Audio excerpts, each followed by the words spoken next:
right. Good morning, good afternoon, good evening.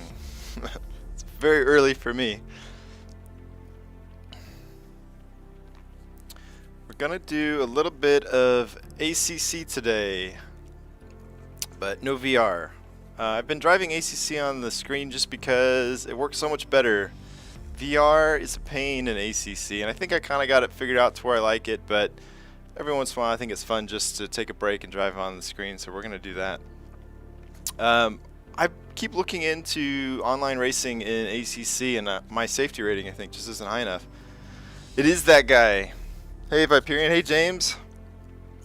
So James, you did some multiplayer racing yesterday online. Is your safety rating just higher than mine? I couldn't find a server to get on. I think my rating's at 51 right now. I'm not sure how much of a delay there is in chat, so we will find out. Let's see here. If I can scroll down. No, I'm a low latency. It shouldn't be too bad. 87, much higher than mine. So what we might just do then is just focus on getting my safety rating up. Whew.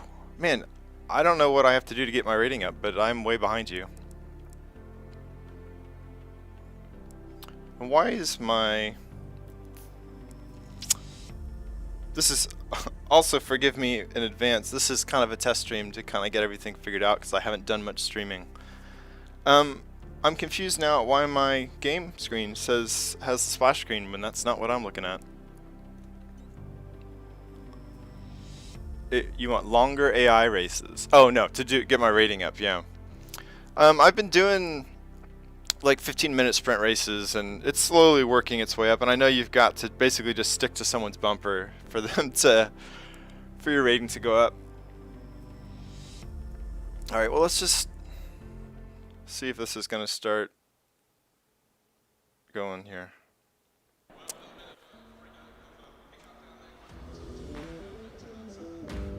don't know if it's the way ACC's being captured.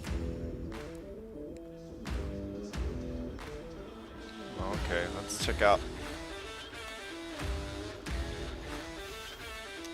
We're going to have to be patient with me, guys. I'm trying to make sure got all this. Oh, there it goes. All right. I guess that's just the way ACC's being captured. We're good. Well, I was gonna pick the, you know what? I don't even know what car I picked. You guys tell me what car I should drive. We're gonna race at Suzuka this first race, though.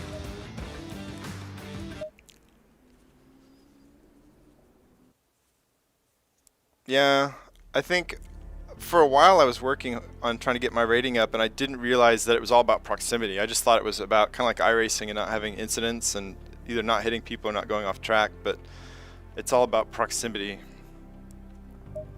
So y'all tell me, what am I driving? V8 Aston Martin. Deal. What do we got for liveries? Oh, I like the gray with the blue.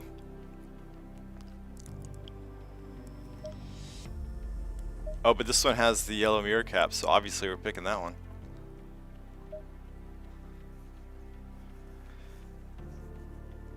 Yeah, the Mercedes isn't too bad. I still think probably the Audi and the 911 are my favorites for some reason. I really wanted to not like the Nissan GTR because I don't really like GTRs, but for some reason it drove pretty nice and it was a pretty good car. Okay, so nothing fancy here, guys. We're just gonna try to hang on and get that safety rating up. It's at 51 to start.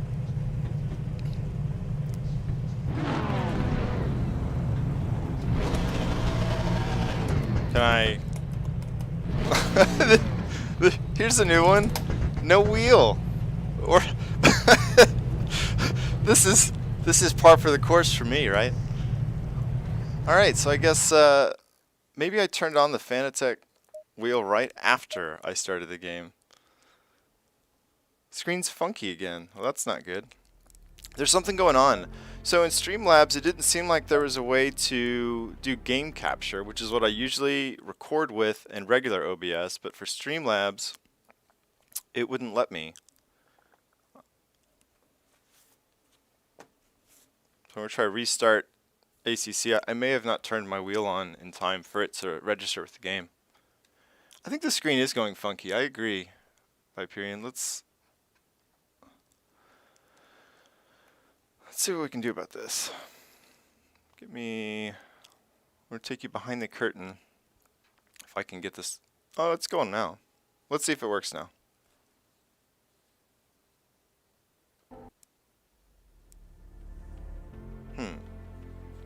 Oh, it's like it stops capturing the screen for some reason. You guys get extra gold stars for sticking around and suffering through this with me. Here, let's go this way. I'll take you behind the curtain with me to the other side of the room. Whoop, there's the ceiling. Okay, let's see if we can't figure out a different way to make this window capture work, because for some reason it's not updating with the game. Let's see here. Capture method, maybe we should try window match priority. Match channel, there's fine same type. Oh, it's fine. Does that help? It did not help. Can we get a different source going? Let's see if game capture will work now.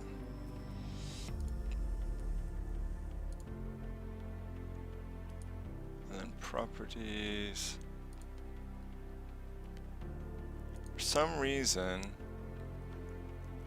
ACC won't show up in game capture. That's the issue, which is really weird. Let me see, capture. Hello? No. Oh wait, there it was. Is that because of this or that? Okay, so let's remove this one. Okay. I think maybe we are making some progress.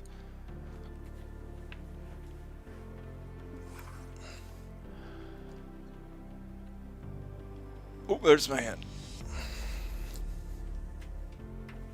Okay. Yeah, it definitely broken. It was a ding. It was a wall ding.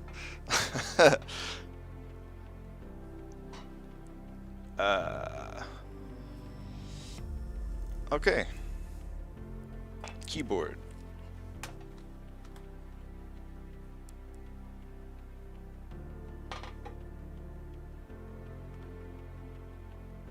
Okay, good. For some reason, game capture won't let me select a set of Corsa Competición. I had to just do auto and it would show up, but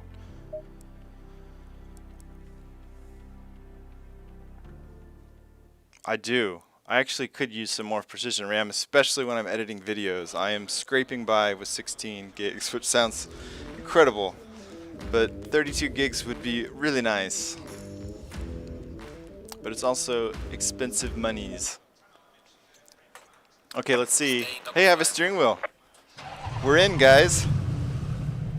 I need some precision streaming, too. Someday I'll have that figured out.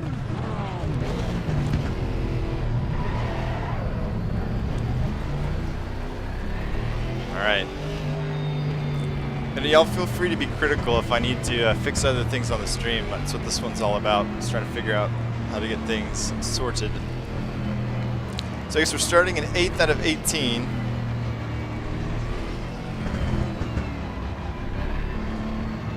Yeah, well, I'm gonna. The hope is I'll do more than one of them, right? So 15 minutes is pretty short for a race, but I just thought it'd be more fun to try different cars and tracks. But if you guys would rather watch me do a long race, which I've never really done, then we could probably do that too. Streaming's for you guys, so whatever you guys want to see. It's possible we'll get into some iRacing today. I have Wreckfest too, and I've never used it. I just got that during the summer sale. Oh, James, I'll have to read that comment in a second once this settles down. I'm kind of like your previous setup where I got my Chromebook next to me down low. I don't have a vertical mount to put it on top of my TV yet. Clear on the right. Everyone's really behaving right now so far. ACC seems to be one of the worst sims in my experience for people ramming you at the start of races, rear-ending you and stuff. After that first lap or so, everything seems to settle down pretty good, and it's not too bad. But you just have to. Woohoo! We're getting close now. That should help.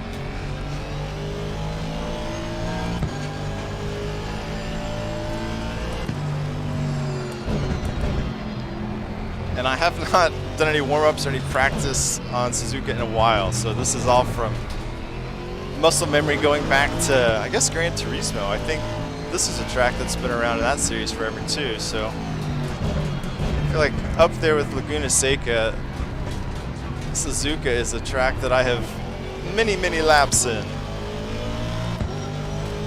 Which I guess I should be better at it than I am, but I know where I'm going.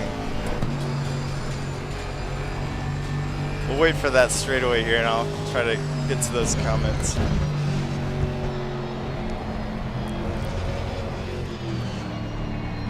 Oh, that was close.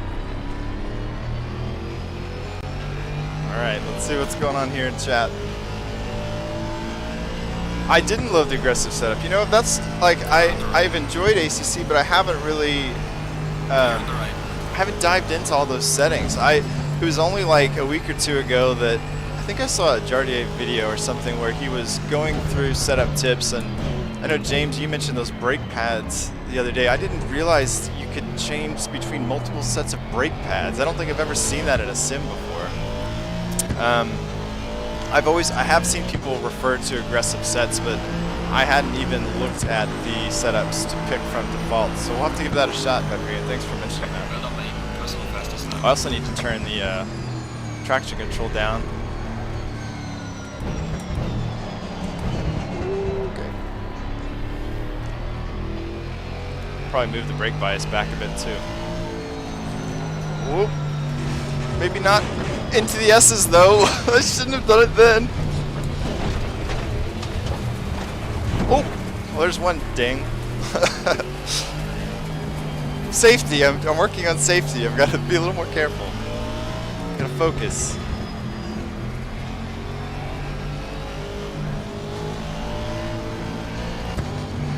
And I'm going more for trying to stick with people than passes, so. But I guess that's a game in and of itself.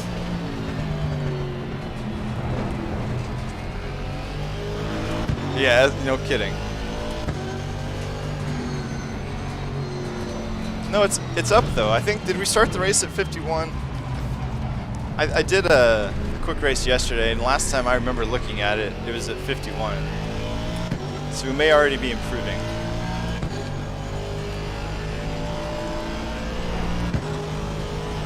Whoops, reading chat. Oh man, trying to read chat and work on your safety rating is probably the worst idea I've come up with yet. Excellent. We may have to abandon the safety stuff and just go for the race. Brake pads. Definitely don't read chat to do this. But I've learned something about brake pads though, so it was worth it. Thank you, Viper. This is quite a wreck. Oh, look at that! Oh, I was just going the right direction finally. So the AI is pretty aware of you in ACC, but they can't handle the back straight at Suzuka.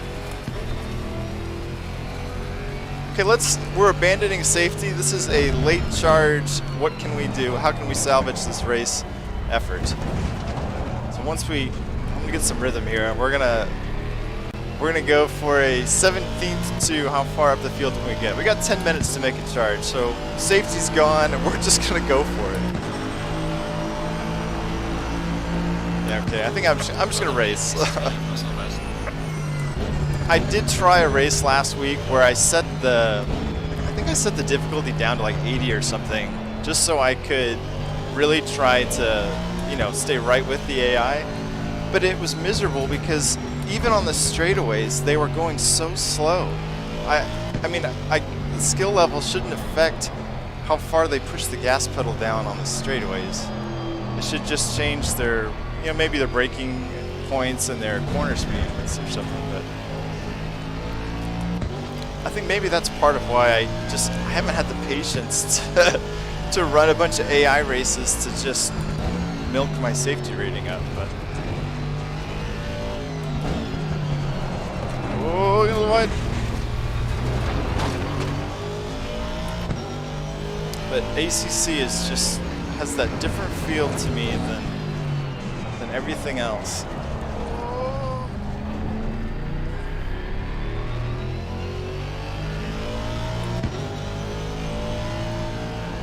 Let's see, how are we doing on this car ahead of us? It's pretty good. There's a big gap between him and the next one, though.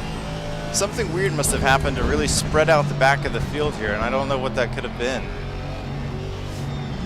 It had nothing to do with me. Yikes. Ping-balling through the canyon here. Yeah, that's the weird thing. I feel like you use lower gears in ACC compared to anything else. I've run Hungaroring, whoops, that was too much brake.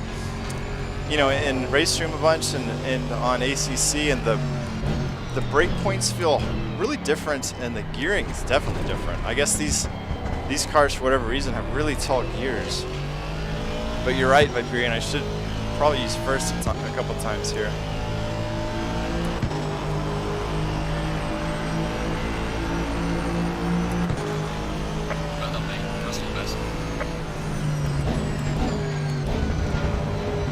So we'll get a little safety rating for that.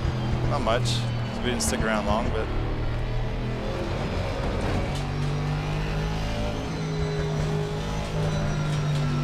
I really do love these S's.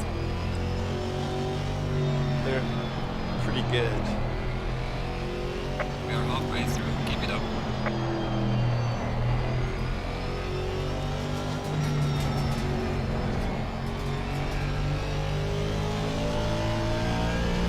Okay. This is not the best place to try to do this. Oh, almost. I knew I wasn't going to stick that exit. But we got the place though. We're moving forward. Yeah.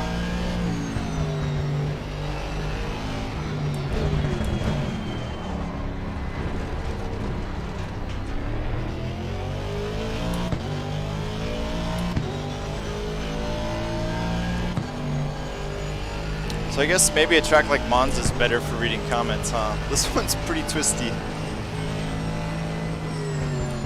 It would also help if I had the chat up above me. I now understand your pain, James. Whoops, that was a really horrible line through there.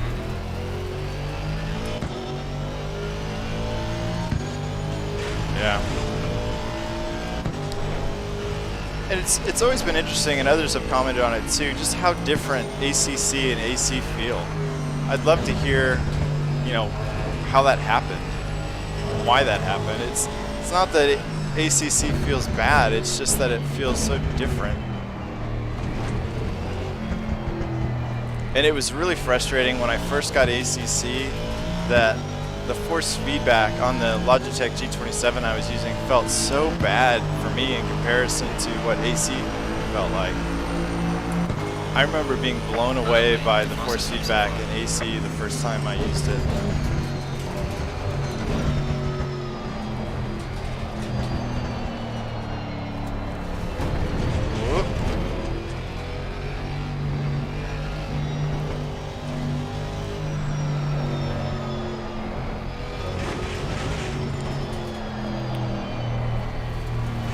Yeah, just knowing the chat is there is so tempting to try to glance down. It's pretty distracting. Gonna have to get that sorted out so that it's more accessible. How far behind are? Oh, we got ages to go to the next place. I don't think we're gonna see him.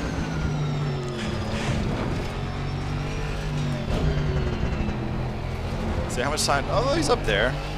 We got 5 minutes. I'm gonna get my head down, focus a bit, and see if we can't put together some nice laps. I don't think I've done a single nice lap yet.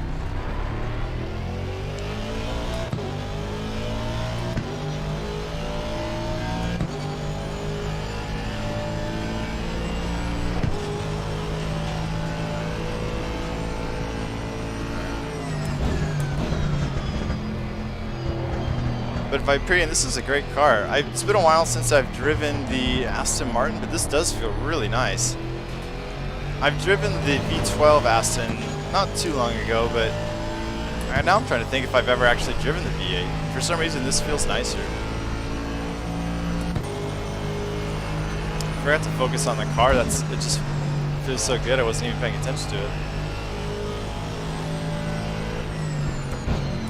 Braking early for the chicane. Okay, we've taken out a huge chunk of time already. We got time to run this guy down.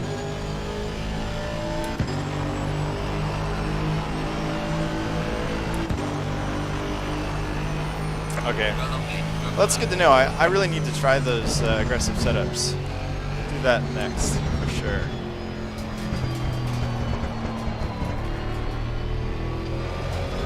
This feels pretty good though.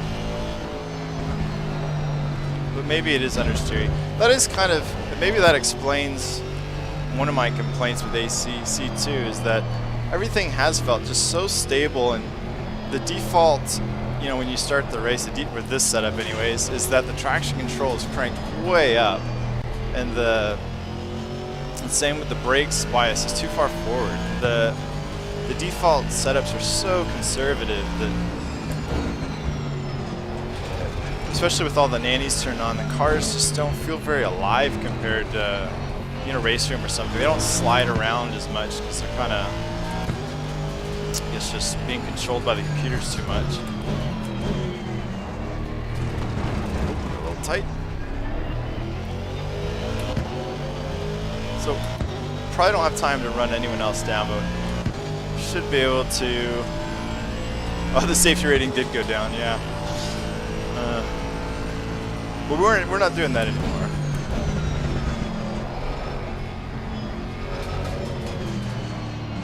Oh. He left the door open when I was still like 5 lengths back, but thanks.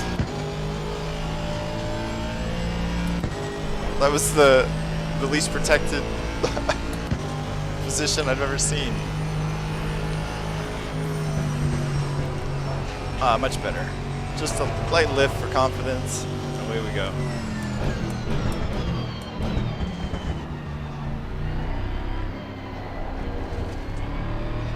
Alright. This is kind of my warm-up race, I guess. I think things are starting to come together just a little bit better. Not a lot of it, but a little bit. Yeah, I usually 2 or 3. Yeah, I was on 3 now. I took it down. That's about where I usually put it for ACC, and then I just kind of feel it out from there. I'm not entirely sure why it starts so high. Because even at a 2, the rear end barely moves around. I was just kind of playing with it in the S's here, and it doesn't really ever get upset like that. You don't get no fishtailing.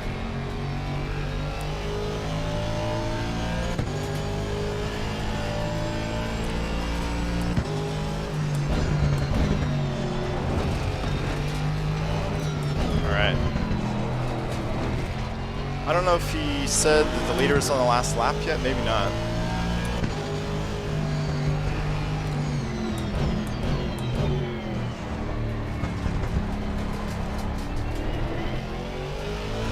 Yeah, this Aston feels really good. This gets on the approved list for sure.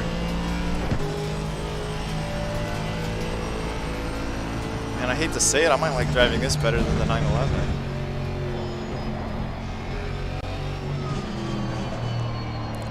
I mean, it has the yellow mirror cap, but the 911 you can get in those really bright, crazy colors, which I'm kind of a fan of. So, but you can do custom skins in ACC, so I can make my own crazy Aston skin. I'm gonna have to learn how to do that. I would love to have some of my own skins for ACC and some of the other sims that allow that. Oh, we're just trying to get crazy on the brakes and see if we could close up on that Ferrari, but we cannot. Alright. Well, now we've got that race out of the way. and the safety rating went down, so Alright, check it. my main goal is I failed.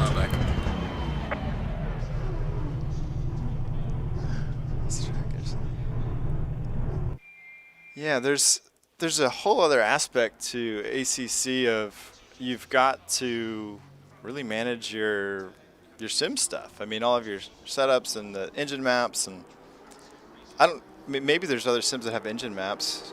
I've never noticed that before. I guess I've never looked too deep into that. Did R Factor 2 or anything do? Okay, well that's good. Maybe we'll go back up by period.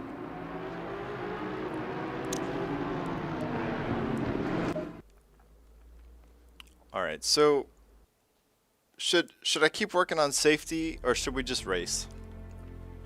I can take a look at the online servers, but I'm not sure that there's that many I can get in. But what do you guys want to do?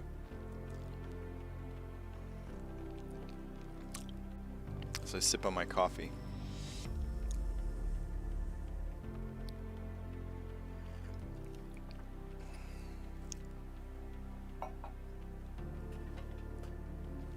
Okay, let's do it.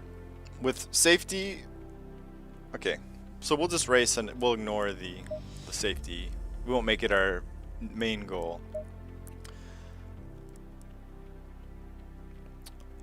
We need a new car though, and a new track. So throw out some cars and tracks and we'll... Oh yeah, I will try the aggressive setup. Don't let me forget. Once I get into the race, don't let me forget. Oh great. I understand that, James. They never stop. They just always want more. Thanks for stopping by, James. I appreciate it. Alright, Viperian, then it's up to you. What are we driving? And where are we driving it?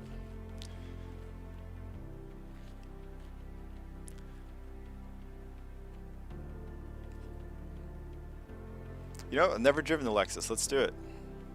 I also wish there was a way to just let you look at all of the cars. I have to go back now and tell it. I guess the Lexus is maybe in the 2018. I don't need that level of realism in my car selection. Alright. Yeah. I wish there was a way just to look at all the cars, but I guess there's just the one Lexus probably. Yeah, we'll go with the... We don't need the 24-hour one. Oh, is there a 2019 Lexus? What was I on? Oh, I was on the Intercontinental Challenge, that's why. Right.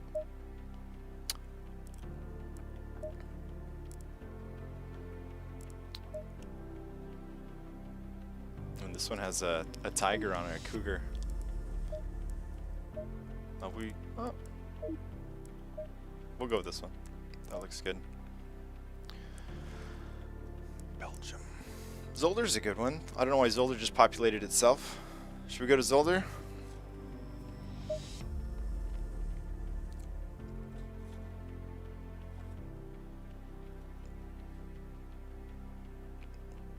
Monza. I'm gonna call Monza this is the chat circuit. Because I can't imagine there's a better one to try to look at chat, right? Let's do it. And we're gonna get the aggressive set once we get in there. We're going to turn the opponent's skill back up to at least 90 if we're going to focus on racing instead. That's probably true. You know what? I might try to make my chat window bigger too.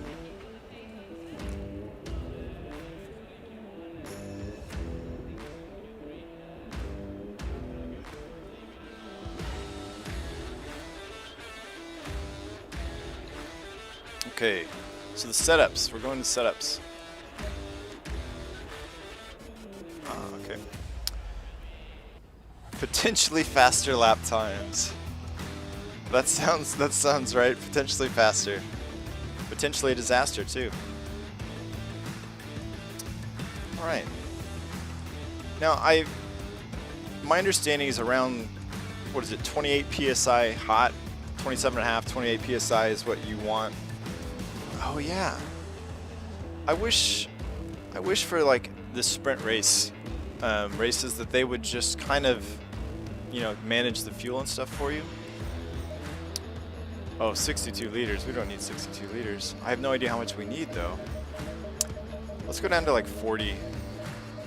I bet you could go down to 30 or mid 30s, but for a 15-minute race, I feel like 40 ought to be plenty, but the 60 plus is way too much. 25, you think? Okay. I'm gonna trust you. We're just gonna go 25. If I run out of fuel, that one's gonna be on you. Okay. Going double file.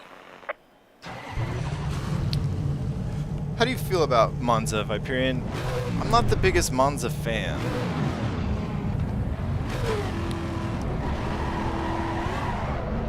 I don't hate it, I'm never really excited about it. I kind of feel like this is the oval of the road circuit world. And I think a lot of people really love it, but I've just never... So I'm so glad you picked it, but you're right, it's easier to read chat. What is it that you don't like about Monza? Because I just feel like it's, I don't know, it's just straightaway chicane kind of thing.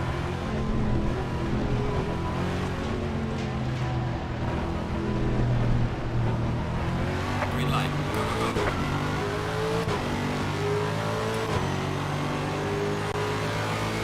Car on the Yeah, left. it's just not very exciting, it's not very Clear on the engaging. left. Car on the Oh, cold left. brakes. Clear on the left. I remembered my cold brakes just in time to avoid Clear on disaster. the left.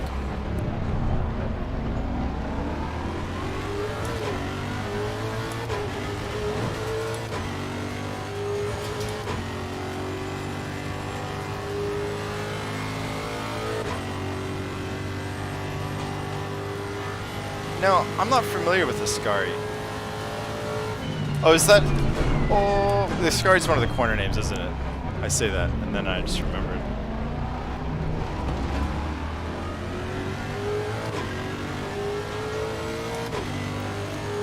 I have to say, there's probably not too many corner names on racetracks I know.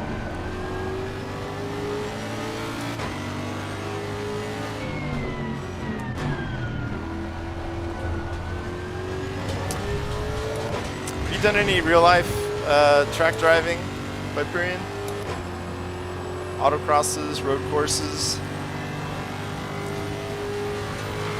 Car on the left. Clear on the left.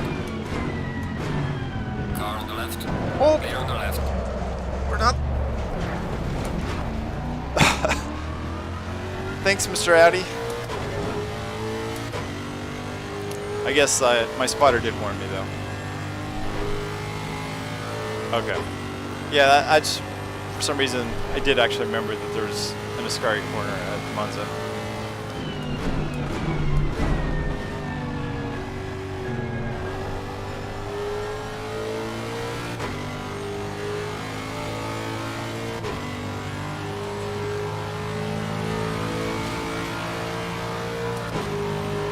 Well done, mate. Personal fastest lap. I laugh every time they tell me that my first lap is my personal fastest. I don't know why they haven't turned that off.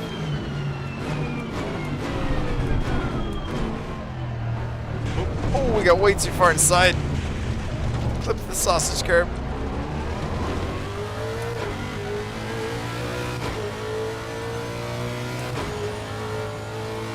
Okay. So, yo, I toured New Zealand when I finished college with a friend of mine. We basically just stayed in like hostels and rented a car, and we drove around the entire South Island. I think we did, oh, I was reading chat. We did like, it was like 12 or 1,300 miles in a week of just driving everywhere we could get to basically on the South Island. It was awesome. Some really fun roads cruising around in our Toyota RAV4 rental car.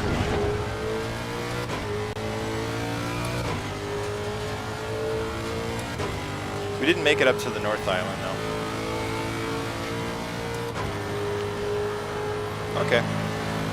Yeah, so I guess it's been so long. That was back in 2005, I think.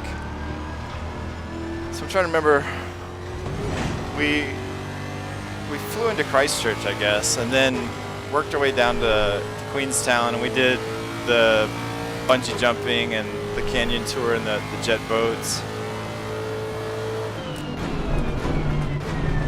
There was some, I talk about this all the time with people, there was some little, like, it was a hamburger shop that was like in an alley in Queenstown that we had done some research before our trip, and someone had said that you have to go there. And I had some hamburger with grilled pineapple on it, which I'd never had before, and it was really good.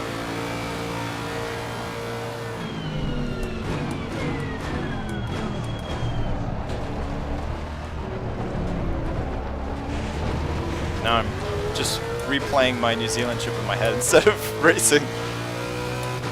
Yeah, it was a Ferg burger. That's exactly what it was. Thank you. I think we sat out on the lawn out there and fended off all of the seagulls from trying to eat our French fries.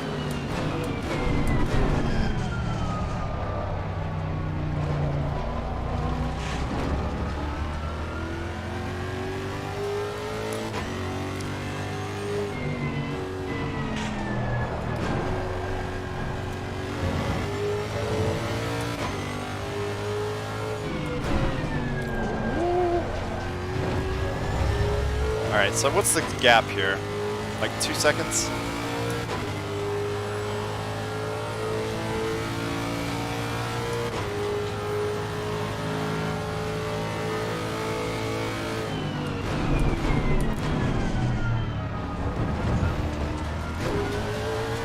Feels like third gear's not enough there. Yeah, I think so. I'm pretty distracted. As always. It's hard to engage chat or just talk during my videos and stuff, and make sure you're not doing silly things like turning in too early or late or wrong gear.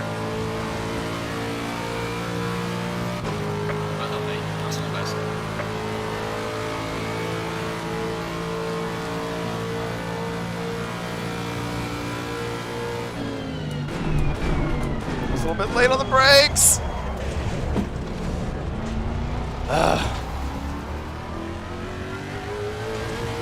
Warning for exceeding track limits. I think that closed up the gap a little bit, though.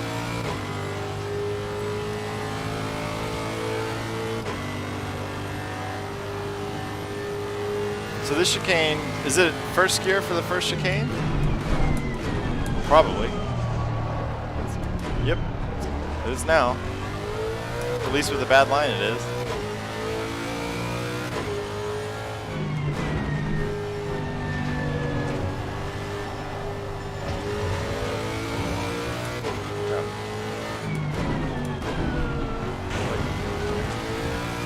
Second gear is fine for that.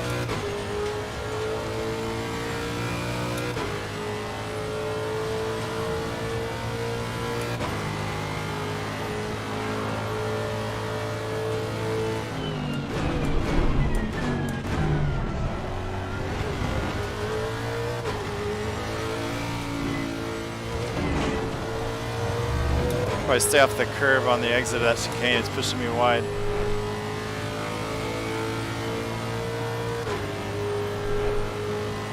are at the halfway mark, still a long way to go.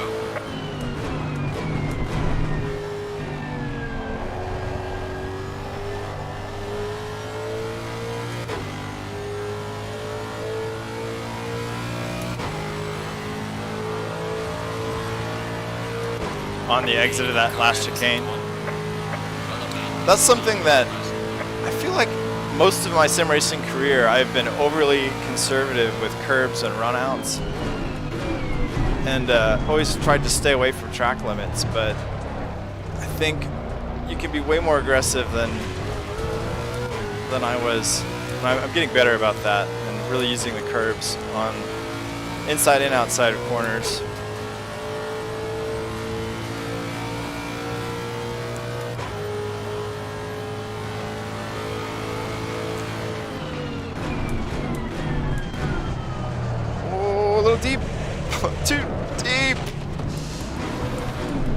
There goes the field. Not all of them, though. That's all of them. Come on. Boy, there's just nothing down low in first gear. Which does suggest that they're geared super tall.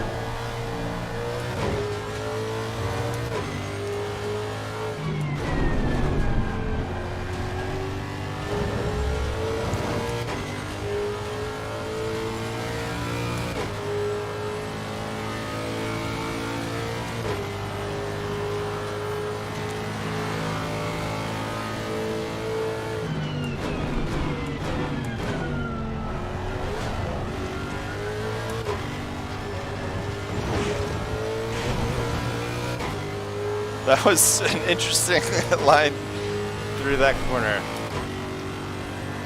We've got 9 liters of fuel left. 5 minutes to go. We're gonna find out if you're the fuel master or if we're gonna be a little bit short. I don't know. So we started with 25, 50 minutes. No, we should be good. We started with 25. We're 2/3 of the way through. Yeah, it should be pretty good.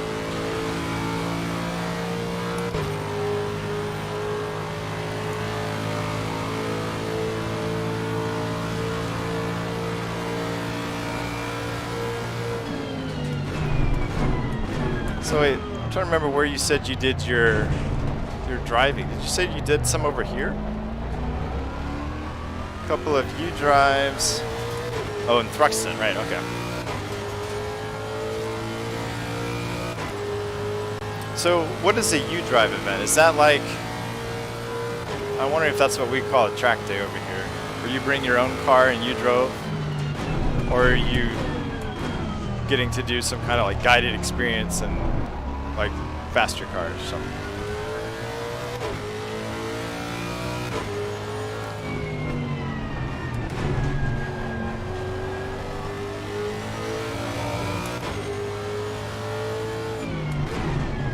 And I also finally get to thank you in person for all of the reminders about my camera being backwards, because I think it's actually the right way around this time. I think that finally stuck.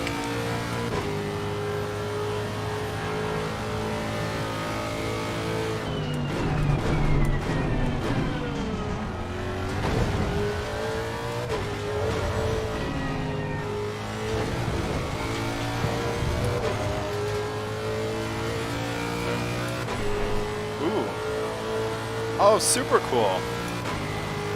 Man, I would love to get to drive a Radical. I've always liked those cars, and it wasn't until somewhat recently that I realized that the SR3 has, I guess it's the Hayabusa engine in it. I think it's a 1.3 liter like motorcycle engine.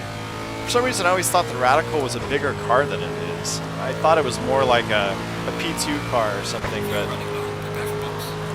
those are really growing on me. And the Viper, man, when I was in, I think when I was probably like 16, 17 years old, the Vipers were relatively new, and I always thought that GTS Viper, the blue with the white stripes, was just about the coolest thing ever. I never got to ride in one of those. I did actually get to drive a, I guess it'd be a second or third gen Viper. It was one of the RTs, you know, with the removable roof. And the guy had modified it up to, I thought he said it had 600 at the wheels. I don't know, it was fast, I can tell you that. But it wasn't the nicest car in the world. It was, the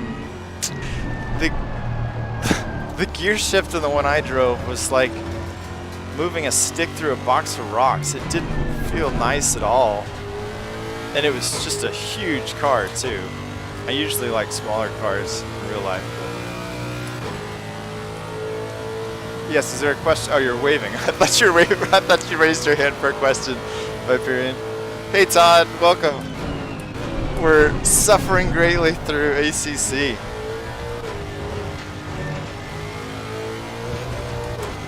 The only reason we're at Monza is because this is Viperian's favorite track. He just said I had to race here, or he was going to leave the stream, so.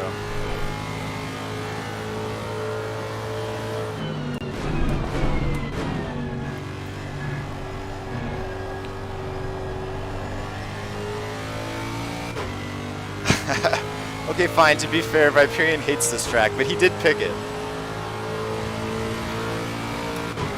Watch out for fuel. Prepare to come in. Gaining on the car in sector 1. So yeah, I was trying to figure out which car and track to drive. He suggested Monza, mostly because it's easier to read chat, which is very true. But then I asked him after the race had started, basically, if he likes Monza, and he said no, he hates it. And I said, well, I hate it too. Why are we here? Hate's a strong word. I don't hate it. I mean, any time on track is a good time. I'd drive a minivan around here and have a blast, but as far as racetracks go, it's not my favorite. It's not the most interesting. And I think it's clear that I've mastered Monza. There's no reason for me to drive it anymore. As I'm, second to last. We had an incident, Todd. There was a, oh, there's another one. We had a couple incidents. I don't have access to my ding counter, but the dings would be there. That's true. I mean, anytime you get to race and drive is fantastic. Oh, nope.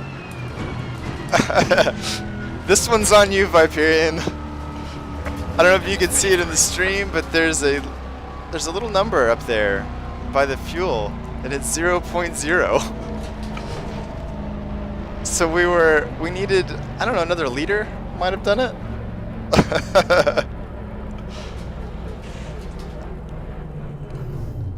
Well, Todd, you just in time. Yeah, you're all caught up. I love how in-game he's trying to start the car. Wonder how long, oh, he gave up. Okay. All right, well, that's enough of that race.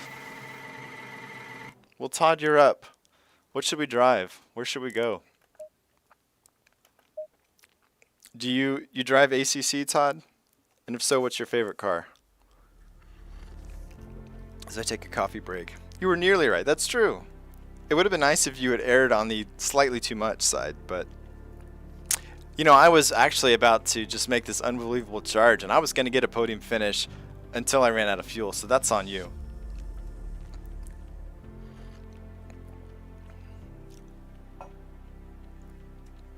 Okay, let's start with the track.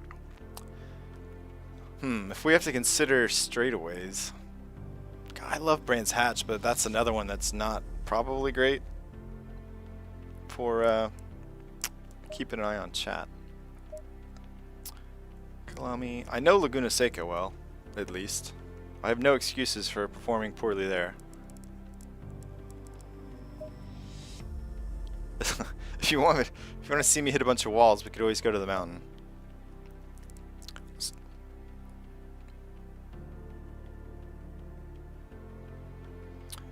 Wow, okay. Well, yeah, we just drove the Lexus, and we actually drove the Aston one race before. The sound, I guess it depends on if you like those deep rumbly V8s. I always thought it was kind of funny that the Aston Martins and the Mercedes, kind of the real life cars, like just the street cars, these super expensive, luxurious sports cars, but they have like that deep guttural V8 sound. And I always thought that those expensive kind of exotic cars needed to scream instead of have that like grunt to them. But they sound good. The sound of the Mercedes has really grown on me, but I prefer the V12 Aston sound over the V8 for sure. But the V8 car to drive in ACC is great.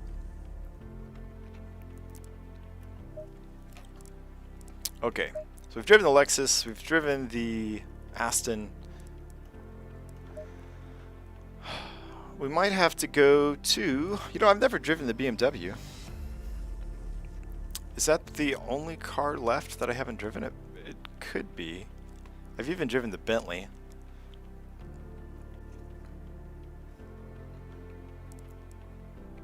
So let's pick between the BMW, the Ferrari, and the Audi. I think that's what I'm going to go for.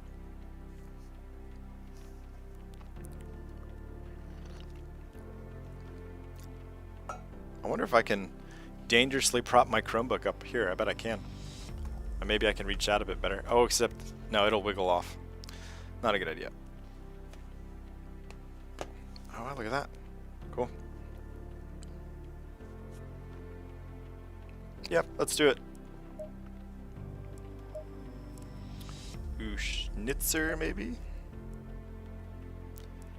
Which Beamer has the best paint scheme? Schnitzer's very, very classic BMW.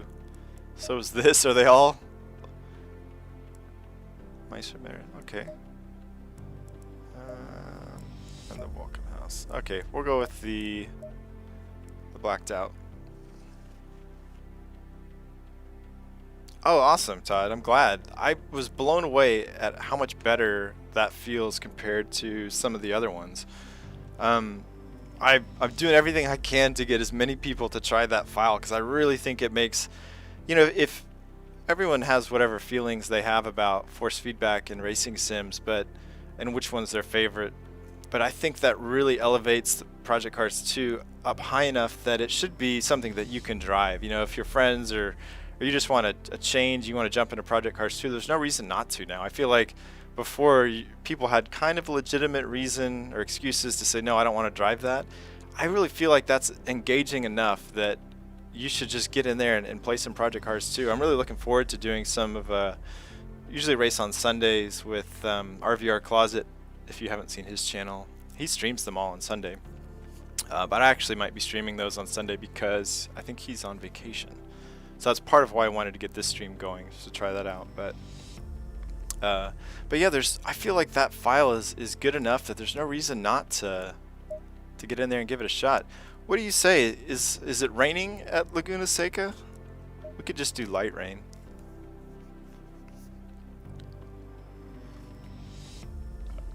Viperian, are you a Project Cars 2 player?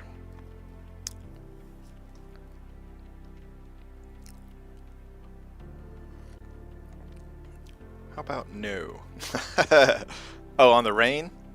Okay. We'll go clear then. We could do it in the morning though or something.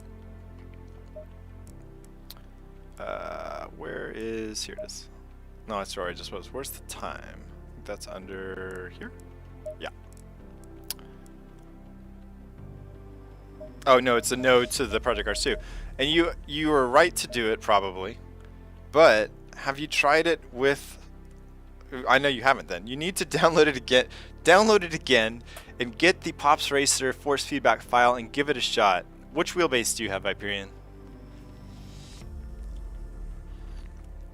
I have tested this new force feedback file on the DD1 and on my G27.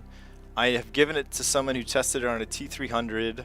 I've heard from people using G29s, and everyone has been blown away at how much better it feels. And I think now he's got two different versions. There's one for gear-driven wheels that kind of tightens up the center a little bit, because the gear-driven ones usually are kind of light on center. And then he's got one for, I guess, belt-driven and DD wheels. And yeah, it's worth your time to give it a shot. I cannot believe the difference it's made. And if you've never messed with the custom force feedback, it's super easy to install, and all you have to do is you have to go into the force feedback settings, change the flavor to custom, and then you can start playing around with the rest of the settings, and that'll use the custom force feedback. But it's amazing. Alright, 7 a.m. Laguna Seca, 15 minutes. Let's throw out some more cars, because why not, right? I only had 18. 28 sounds nice.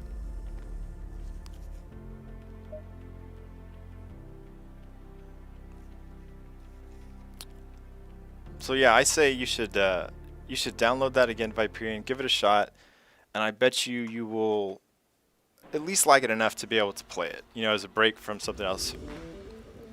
If you don't like Project Cars 2, Viperian, what is your favorite go-to sim? You too, Todd. What is your favorite sim right now?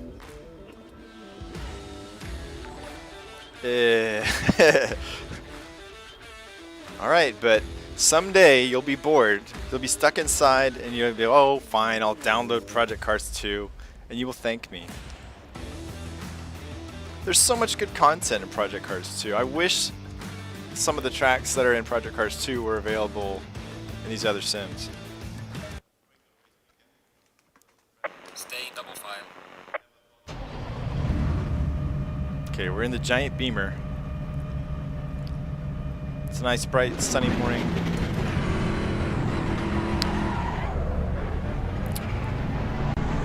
So, actually, sim racing break. Okay, fair enough. I went on a sim racing break before we're already cutting corners in the formation lap. I pretty much didn't drive for years. I mean, probably from 2010 to earlier this year. It feels like I didn't do very much of it. Just because I never had a permanent setup. I never had my wheel mounted anywhere. And it was always such a pain to get it out. And it's like, well, if I only have 20 minutes, I don't really want to do all this work to get everything out set up.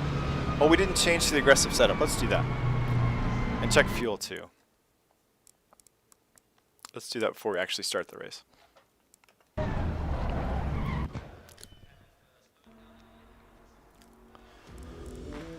Okay.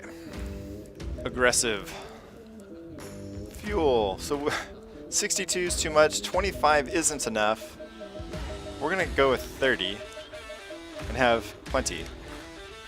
Or do you want to try to hypermile it again? Yeah, GTR2 was kind of, before I took that long break, I was playing around in GTR2 a lot, and I really liked the Celine S7.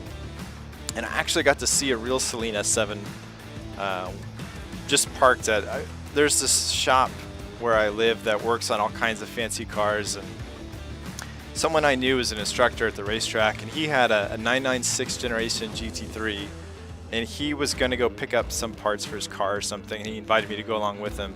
And as we pull up to this shop, there's a Porsche Carrera GT pulling out of the parking lot, and the guy I was with said, wait, can Alan go with you? And the mechanic was like, sure, hop in. So I got to ride around the block in a Carrera GT. We didn't go fast or anything, but just to have gotten to sat in one was pretty awesome. The door sills were like, you had to like step over this much car just to get into the seat. It was really weird. It of course sounded really cool, but yeah, we didn't really push the car. He was just doing some kind of basic check. What was the definitely drive the Beamer then?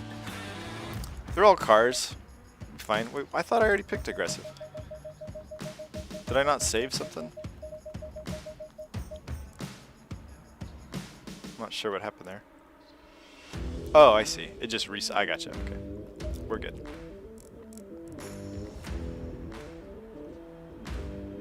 Yeah, the mods, especially for AC, are just fantastic, right? I now actually own AMS1.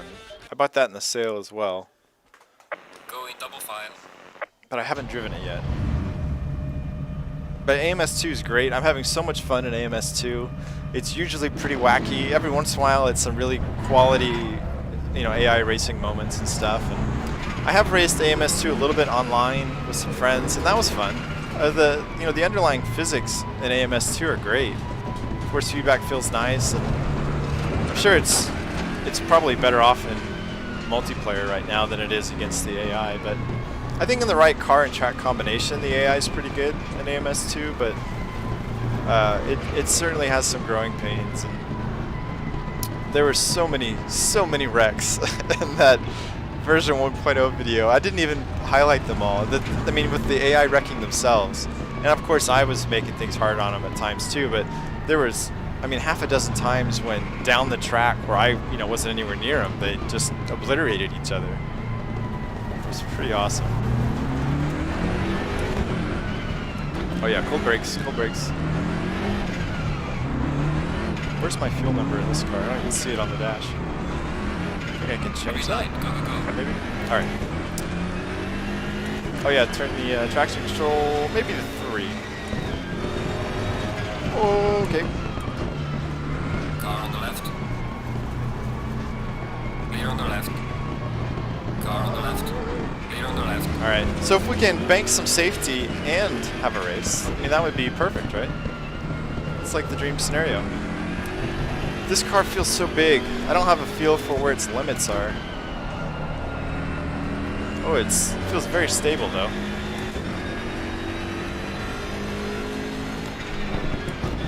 You say that it wasn't very complimentary, but I had to go back and rewatch it myself because I was afraid that I came off too harsh, and maybe that's how how it's going to be interpreted, but I said lots of really nice things about AMS2 in that video, and I love AMS2. I was thrown for a loop a little bit, in part because I did delete my documents folder, and it really messed up my force feedback, which is weird because there's not that many options and things to mess with on force feedback in AMS2, but things just didn't feel very right. And I spent a little bit of time yesterday trying to dial in my AMS2 force feedback again, and I think we got there, but I think one of the first cars I drove, I think on the version 1.0, was the retro formula, which I was so excited about.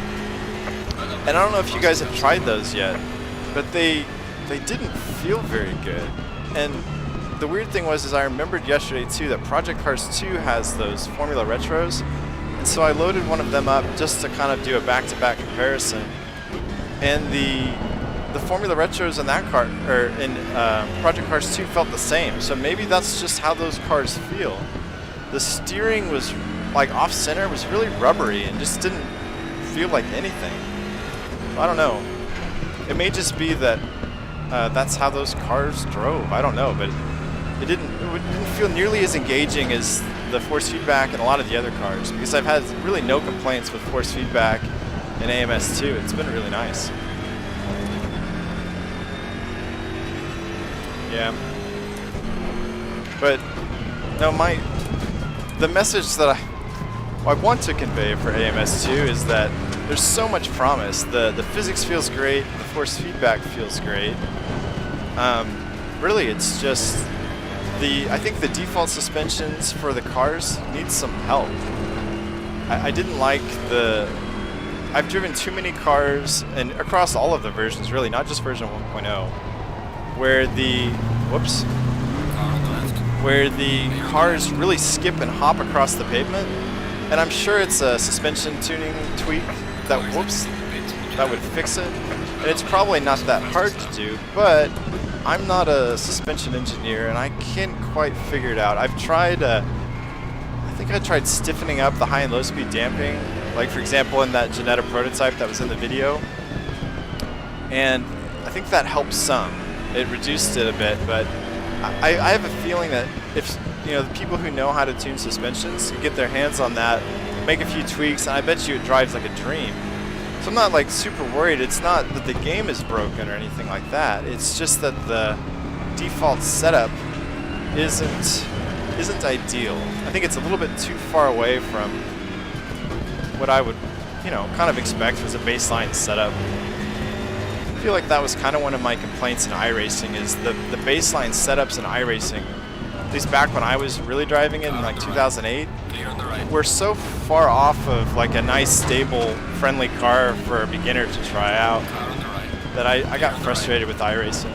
It's like, it felt like back then, and it's probably somewhat similar now, that to be competitive in iRacing, you really had to have a good setup. You couldn't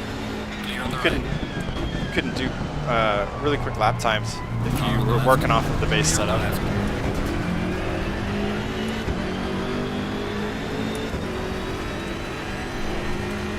I never really played the Forza games. I always had PlayStations. I do have Forza 7 on my computer, but I hadn't played it much.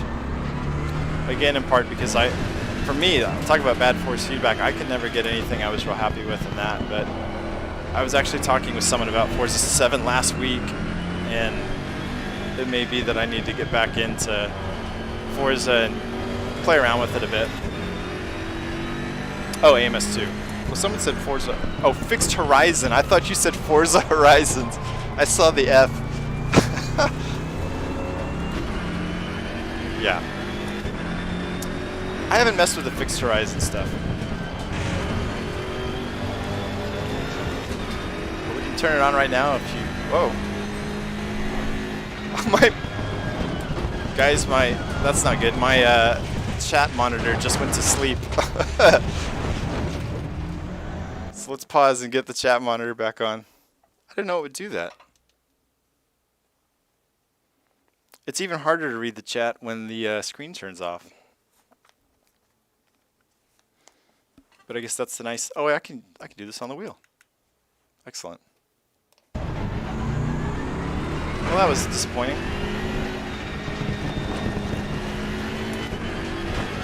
I guess I'll have to go into my settings and tell my screen not to go to sleep. Out on the right. Clear on the right. Yeah, no kidding. That's what this stream is all about, is to try to get all this stuff figured out so that if I do the stream on Sunday, I won't have these issues.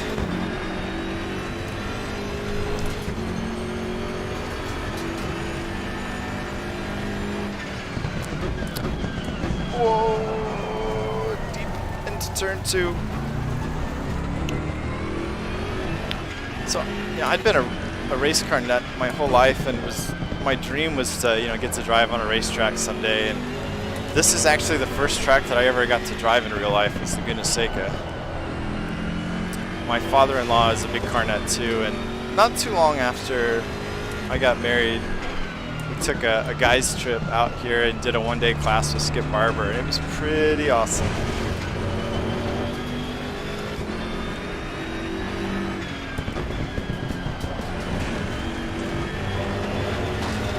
We got to drive the Skip Barber Formula trainer car, and it was an NC at the time, Miata Cup car.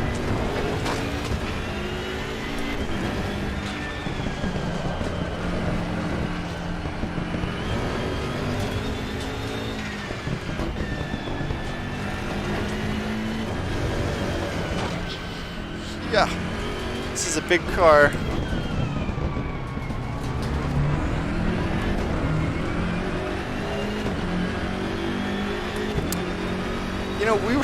It's probably, looking back on it, now I'm a much better driver than I was at the time because that was my first track experience, but we were also kind of like, it was kind of a lead-follow deal where we built up speed as the day went on, but they didn't really just set us loose, so we probably weren't going super fast through the corkscrew.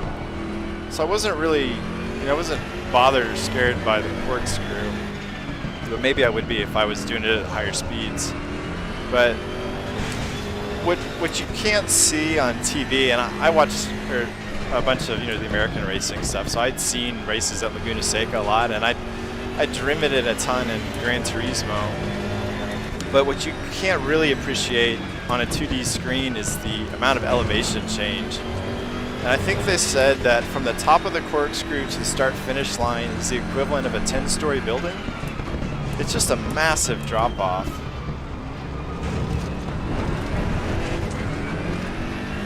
So I thought this part of the corner is scarier to me in real life because it's that downhill sweeper, and there's parts that I think are a little bit off camber, and that was more intimidating to me than the corkscrew itself, because as you go through the corkscrew, you're not going super fast. Now when you get to higher speeds and you're at the limits of the tire and sliding around, I bet it's a little more intimidating, but the downhill sweeper was scary.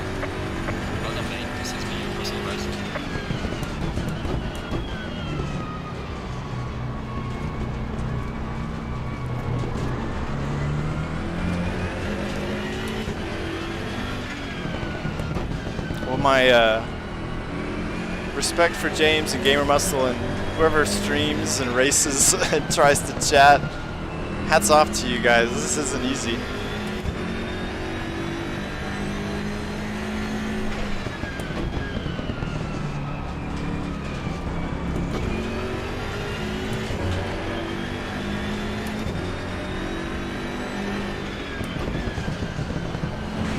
I've only driven Thruxton a little bit. I know you mentioned that you've driven there.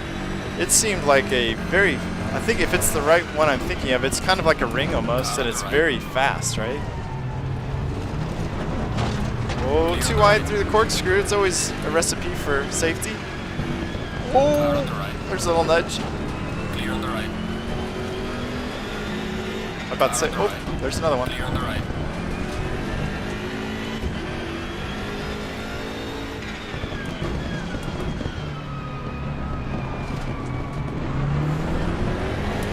Yeah, we did, in the Sunday races, we drove, it was like a 90s Primera BTC car, and we did a bunch of the classic British tracks, and I missed the Thruxton race. But I got to drive Croft, which I ended up really liking. And we did Brands Hatch, and where else did we go? Oh, it's not really a place to pass, but we did it anyways. Oh! Clear on the left. And it would have been fine if I had kept to the inside. And now this is really not safe to rejoin. Yes, yes, come on by. Oh man, I'm never gonna get back out. And we're in last place. It may be time to slap on a bit of desperation cologne.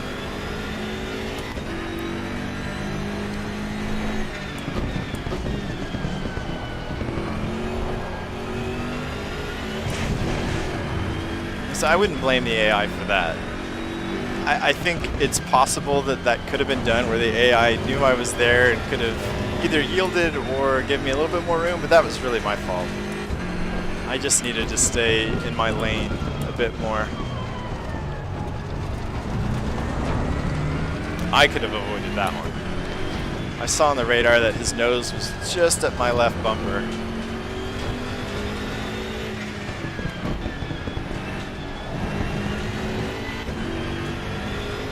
Yes, please do pay respects.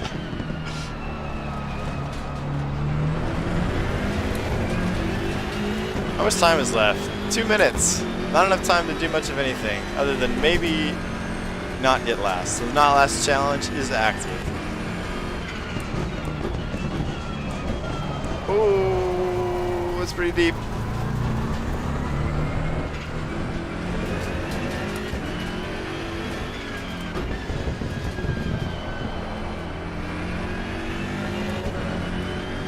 Yeah, let's go, absolutely. We're down but not done. We can get one of these places back. Oh, I say that, this car. She's a big girl. Get on the track. I jinxed myself. Now we may not have enough time. I has disappoints.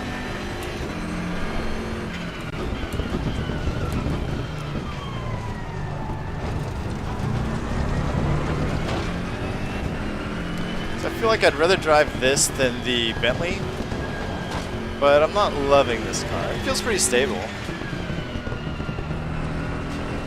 It's just not a car that I have any passion for, I guess.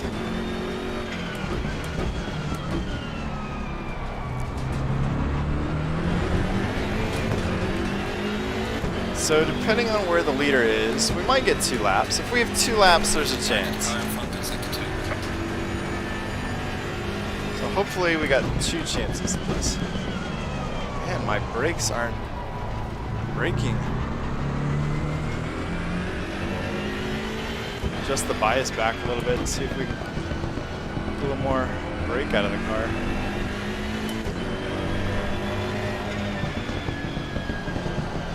It just feels to kind of slide and drift a little bit at corner exit compared to some of the other cars. So it's just got some understeer in it. Turns in okay. It just feels like it drifts out at, yeah. It's just slipping out wide on the exit. And it's taking me with it.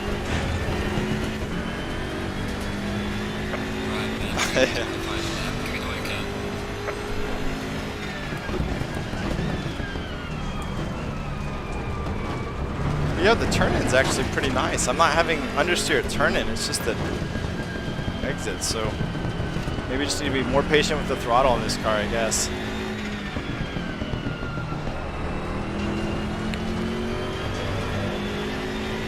It is. Everyone always says how slippery it is, so maybe it's just the grip level of the track. Could be. It's very dusty here.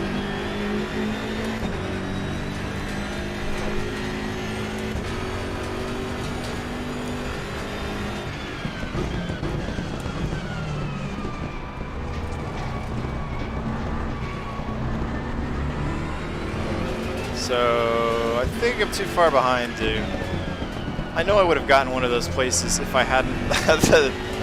How many wrecks have we had in this race or spinouts? 3 maybe? At least 2.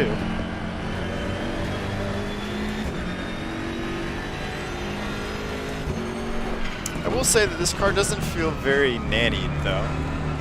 It does seem to move around nicely. It doesn't feel too, I don't know, I feel like ACC kind of handcuffs cars sometimes.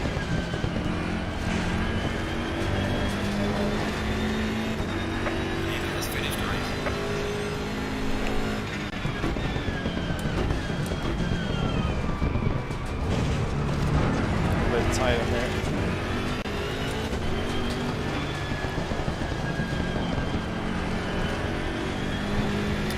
Just not enough.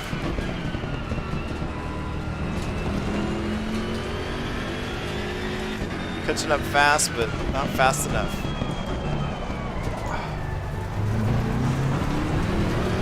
How we do on fuel?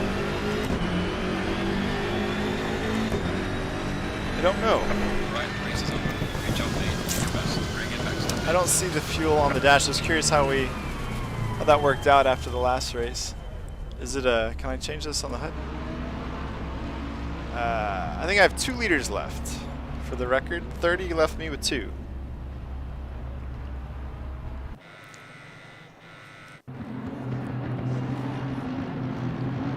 So I need to like touch the screen, keep the screen going.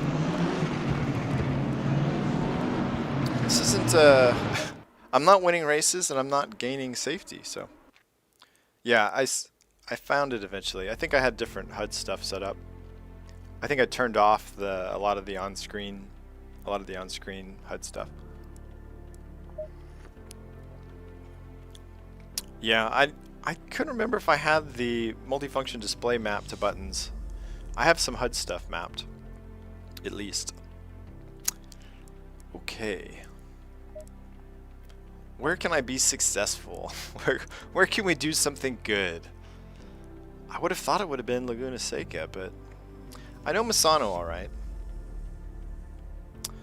I don't know if we're calling it racing, James. I'm driving on a racetrack and there are other cars out there, but I'll leave it to Viperian and Todd to tell you whether or not it's racing, because it's not going great today. Maybe Kailami. I don't know how great it is for chat. The front straight's not so bad. Let's go to Kailami.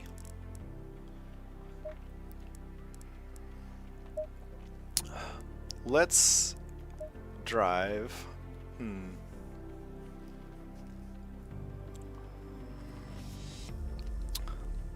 What should we drive this time?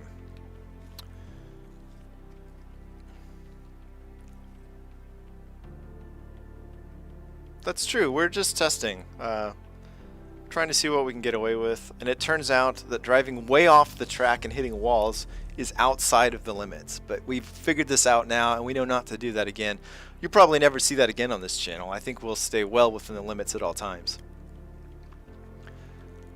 Maybe the Ferrari. I never really drive the Ferrari.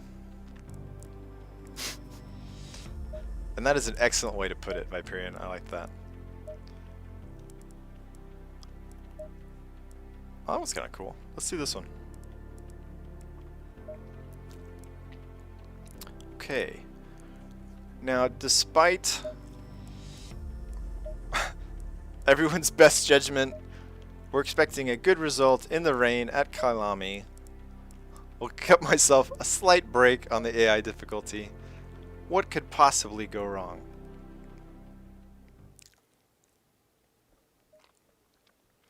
It's always a good idea to test those limits.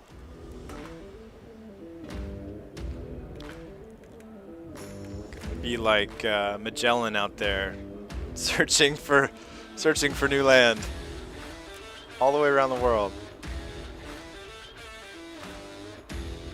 Yeah, it's a nice track. I like it, and it was added, you know, mid updates in the beta updates of AMS2, which was fun. I'd never heard of this track before it came out for ACC. That's true.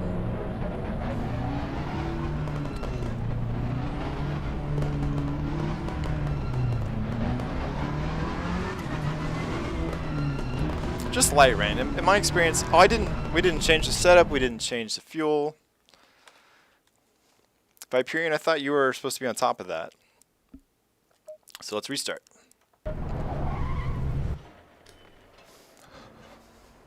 I need you to be my boots on the ground. Oops, not quit. Setup. Okay. We'll go with the wet preset. That sounds good. How could that go wrong, right? 30 was fine. We had, I think, 2 liters left. We'll just stick with 30 so as not to run out of fuel. Ah, perfect. Right on time, Viperian. You know what? I bet you sent that comment before I forgot, and it was just the stream delay. It was the lag from the stream. I just didn't give it enough time to catch up with you. Go in double file.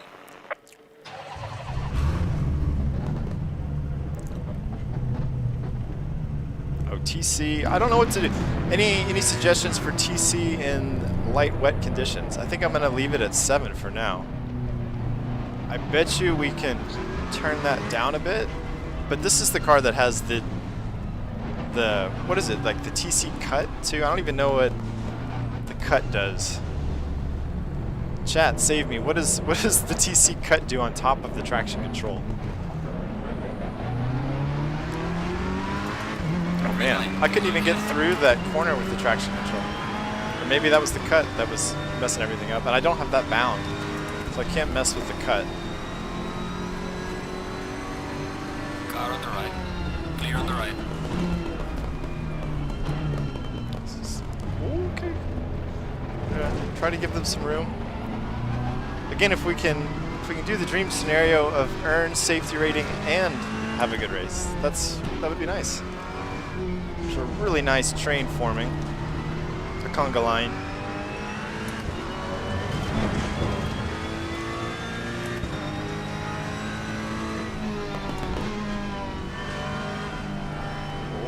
Does feel a little bit slippery. I guess because we got cold tires too.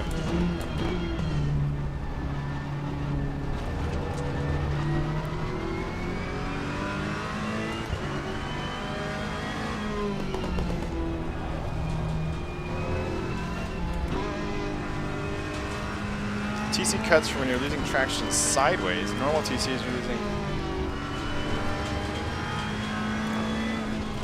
I'm trying not to drift, so maybe we won't need a TC cut.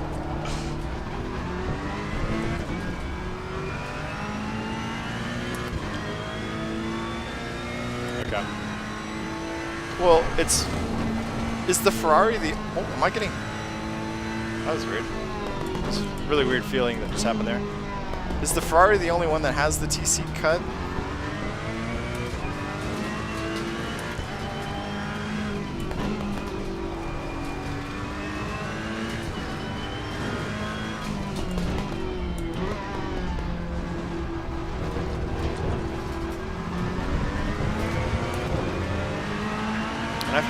I've had mixed results using curves in the rain, which in real life is generally a huge no-no, but I was able to get away with it almost completely, almost at a race at Laguna Seca in the rain, but ultimately the curbs won out that day and ruined my race.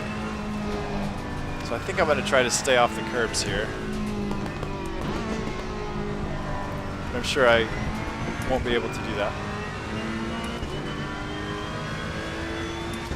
It seems weird that just one car would have a feature like that, that the rules would permit someone to do something in racing and that others wouldn't be all over it too. And there goes my display again.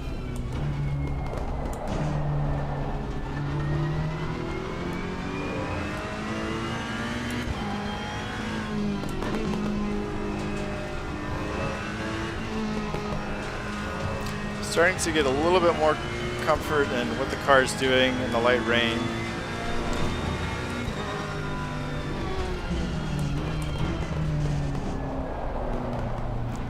My recollection is that the Ferrari's got pretty good balance, right? It's pretty stable for an ACC car. Shouldn't have too many problems spinning out, but maybe some sliding. So I'm thinking we can be somewhat aggressive on corner entry even though it's raining. What could go wrong?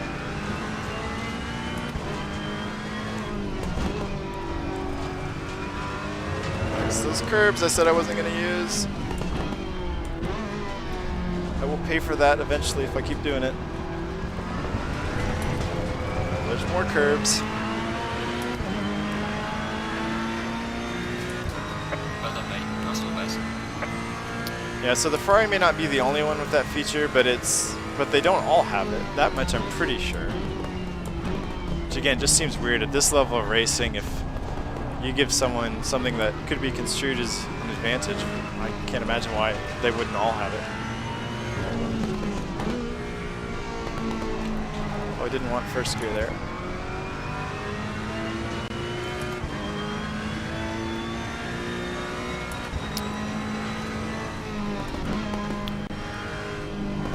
The AI is not really walking away. I'm having a hard time catching up to do anything aggressive.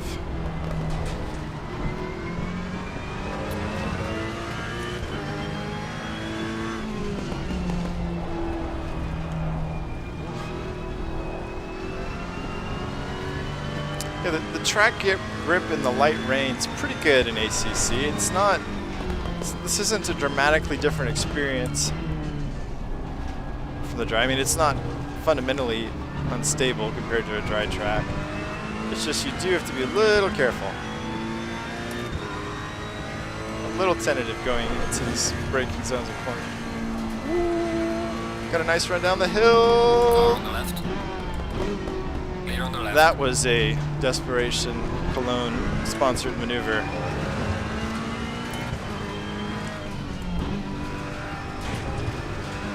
Don't use those curbs. This is the lead pack, so we're actually hanging in there.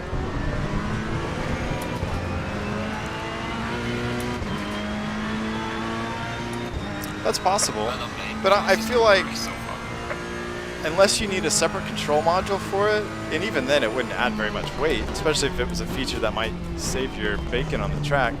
Most of it's probably done through software, through the ECU that's already there, through some other traction control box. I think Bosch makes a lot of the traction control systems, but I could be wrong. But I would think a lot of that's there, and it's really more ones and zeros that would be running it. But it is just another level of complexity, and race cars are pretty complicated as it is, and it's not too uncommon these days to be watching a race. Well, not these days because there is no racing, but when there was racing, for cars to be in pits, certainly during endurance races, and them saying that the engineers are trying to figure out some electrical problem. So, you know, I guess that's more sensors to deal with and more data. Maybe it's such a small benefit that it's just not worth the time and effort.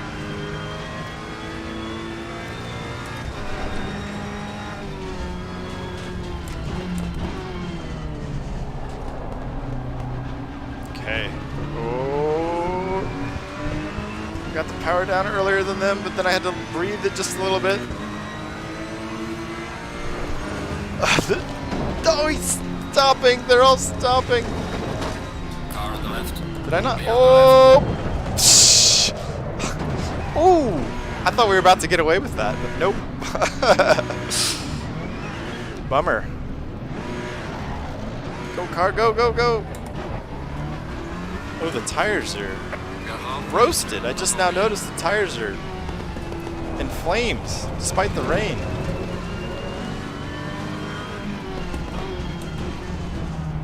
Maybe the default wet setup wasn't good.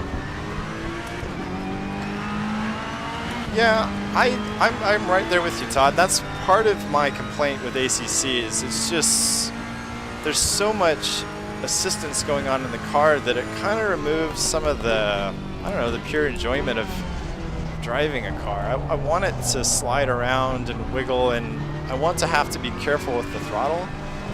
With ACC's traction control and all that stuff, you can really be pretty aggressive with the throttle. I don't feel like you would really learn how to use the throttle in ACC like you would in maybe some other sims. I know you can turn the traction control stuff down, but it's just kind of a part of this game, so I don't fight it too much and just turn it off. Try to find that right balance where I turn it down.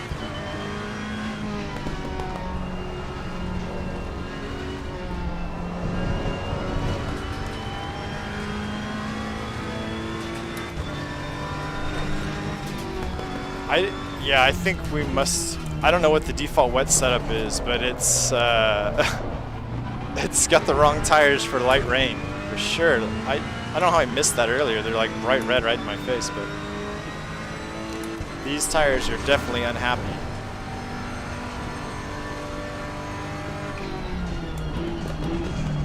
Oh, that was close.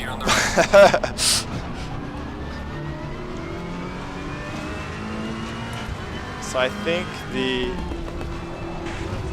unhappy tires are. Whoa, that was a save. The tires now are affecting cornering and braking and corner exit. It's the worst case scenario. Gaining on the car in sector 2. There's really, there's no real water on track to help them out. So we're just gonna have to keep abusing them. We could pit.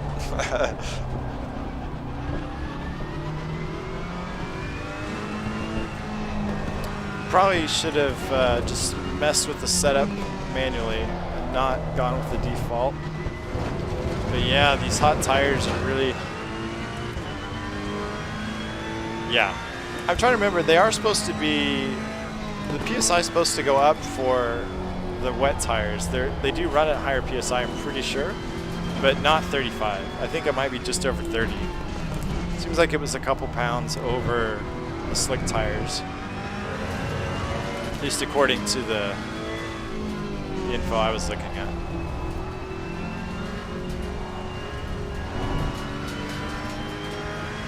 I think our safety rating went back up to 52 from at some point.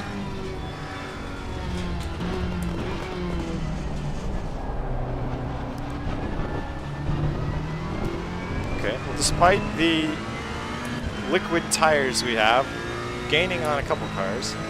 This is where I gotta be careful. They're gonna brake. We're learning. I don't know why they're braking, but okay. Oh, don't. Okay, I was pretty sure that Mercedes is about to loop me again. Would have been my fault, but I'd rather not be looped.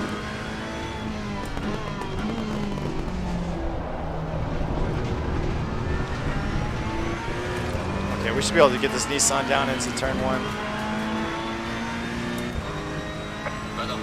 I think maybe some of the tires overheating was from the wreck, but... Car on the right. Clear on the right. Try to keep it to the inside. Okay. Whoops. That was a bad one. Oh, car's unhappy. Oh, don't give it back to the Nissan.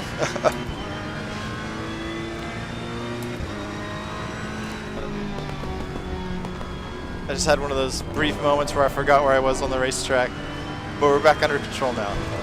I know where I am. Oh, desperation. Clear on the right. Car on the right. Just because you're desperate doesn't mean you can't get it done. Remember that. Sometimes desperation leads to good things. It's that extra courage and tenacity that you have to try to push yourself. That's what desperation's all about.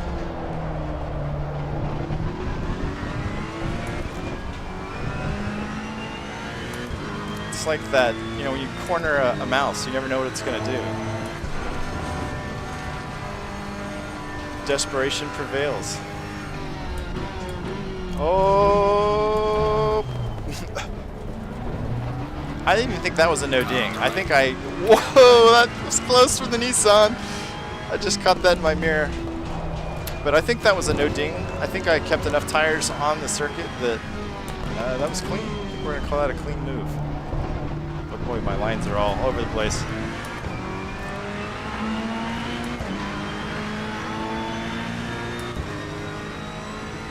Hey, safety rating went up a bit again. It's all coming together. Oh, nice little slot. No! Come on! It's the tires. Slow car ahead. The tires couldn't take it. Oh, that's frustrating. We were somewhat of a groove of recovering. Ooh, he's the tires are done. So am I. It was great racing. Not really. I don't know. It was fun though. I was having a good time working through this rain problem. We could keep the setup and turn the rain actually on.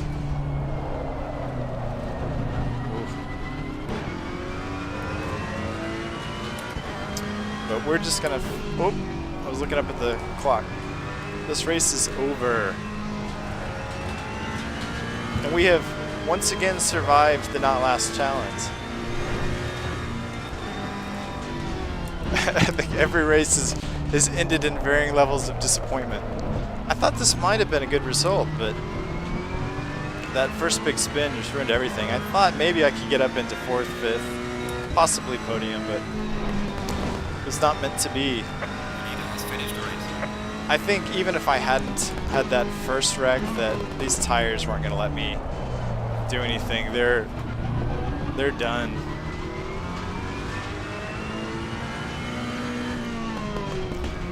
They're probably turning into frayed edges, about to come unglued.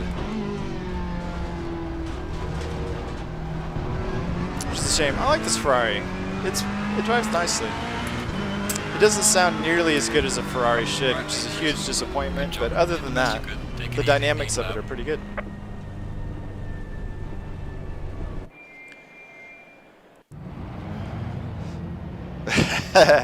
Yeah, absolutely. Well, there was lag, even though I'm racing against the AI. There was, let's see here. My force feedback settings weren't right. The game put in the wrong tires. Chat gave me the wrong fuel to use. I've used that excuse.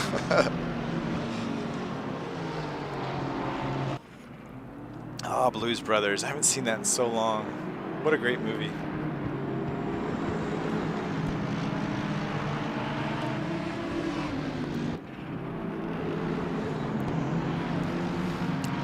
I keep going back to that Spaceballs. There was. Well, there was supposed to be. Actually, that's the problem. In this one, there was supposed to be a terrible flood. But the light rain really didn't get the track very wet. So it was the lack of the very terrible flood. I keep going back to the Spaceballs part. Hopefully y'all have seen Spaceballs. It's too good of a movie to not have been seen, but where he wants to ignore that he had that big crash into the wall during the light speed maneuver. Or ludicrous speed maneuver. Well, I think I'll be doing one more thing. So we could do another race in ACC and just stick it out with this, or we can, I don't know, we can explore all kinds of stuff. I haven't done Wreckfest yet. I know lots of people like that, but that's probably too much setup work since yeah, nobody saw it. In fact, it's past that part. In fact, never show that part again. Of course I want coffee. Everyone knows I drink coffee with my radar. Of course we do, sir. Okay. So, what to do? We could actually go to the mountain. We could go to Hungaroring because I really like it and I know it. I'm gonna select Hungaroring for the moment. If there's a different track you guys would rather watch, then let's do it. Let me know. I'll start fiddling around with cars. We could race the McLaren. Or we could finally get into the Audi. Or the Porsche. Don't know. Does anyone have strong feelings on a car or track? Or the Mercedes?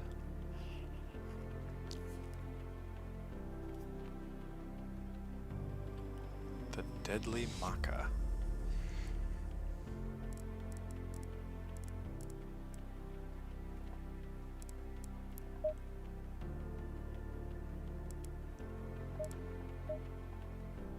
Do I have to...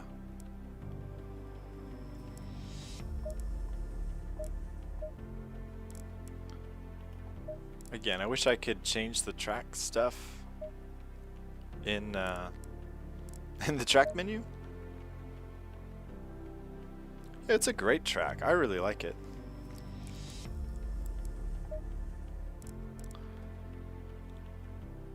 Yeah, we could load up AMS2. Let's do that. Let's see what happens if we do some AMS2. I won't load in VR because I just don't want to go through the rigmarole of getting that up and running right now. But let's load some AMS2.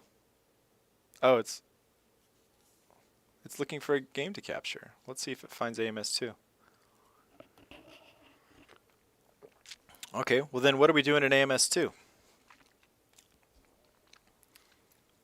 There's so many tracks in AMS2 that I haven't explored yet. A lot of the Brazilian ones have been fun. I just haven't spent a lot of time on them. I really liked that Velocita track though. That's a really cool one with some interesting elevation. It doesn't look like Streamlabs is going to auto grab AMS2. So we're going to be all fancy. Watch this. I'll load my splash screen while I try to get that sorted out. Just like a real streamer.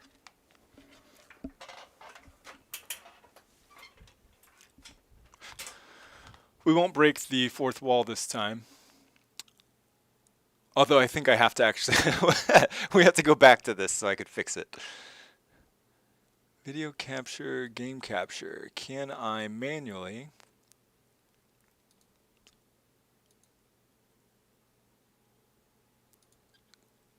EC2. There it is.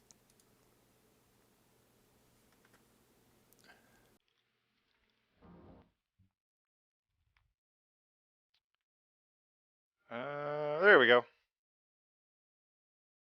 It's nice when things almost work the way they're supposed to. Yeah, I've never done this. Yeah, you want to jump in and race? Absolutely. I haven't figured that out yet, so let's try it. I think for, do I need bandwidth to do it? I do have, my internet should be fine. But yeah, let's do it. Yeah, absolutely. Hop in and I'll start trying to figure this out. What do you want to drive?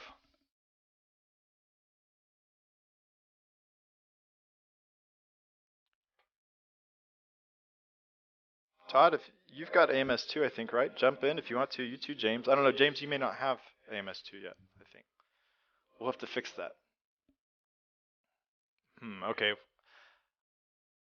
I like the... Let's try the Janetta. Everyone likes the Janetta. Let's do that. Let's not do stuff that we're comfortable with. Let's do new stuff.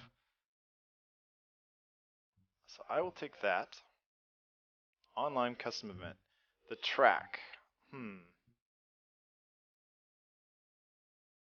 I like, we're gonna go to Brands Hatch. Everyone knows Brands Hatch, right? Hyperion, if you hate Brands Hatch, we won't do it. But that's what I think I'm gonna do. Yeah, no problem, Todd. We'll wait.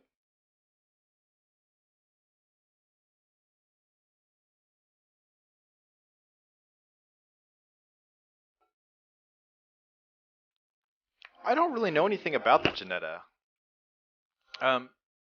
Is it, I'm assuming, an Italian car with a name like Janetta?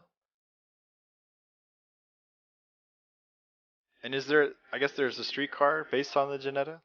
Or no? It's not one I'm really familiar with.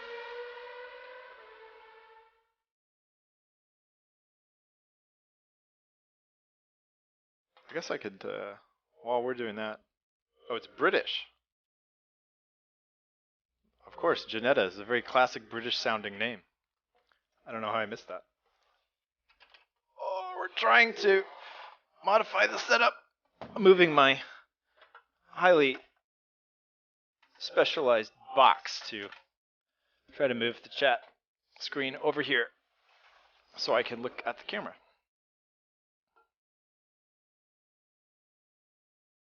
So, how would you compare them to like Lotus? Are they a small? They must be a small operation. Do they do kind of handmade things like Lotus, or TVR pre or post Russian buyout? Or were they always Russian and someone else bought them? Or no, TVR. Yeah, TVR was British, and then someone in Russia bought them, I think, right?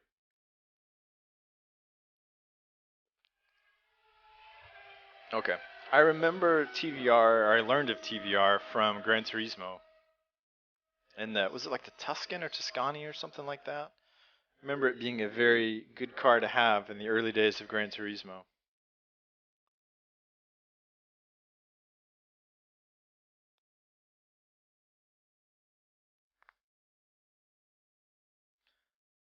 Trying to think.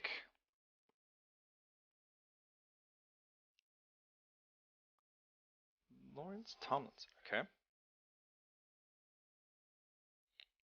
So, being in the UK, do you see Janettas every once in a while? Are they pretty rare?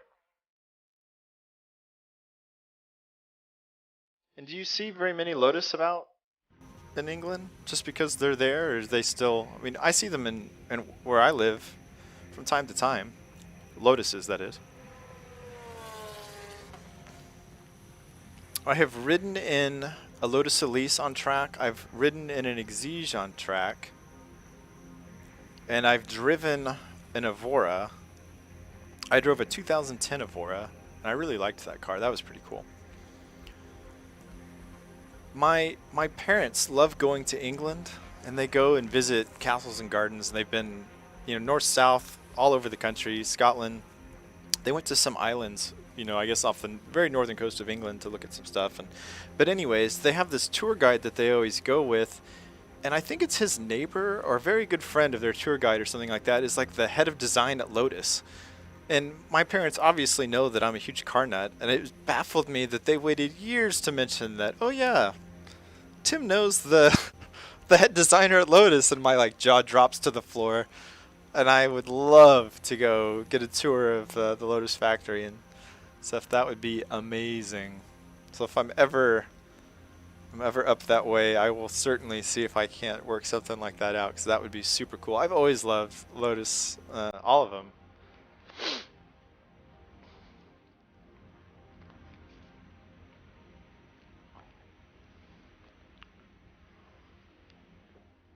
Oh, I guess I can work on...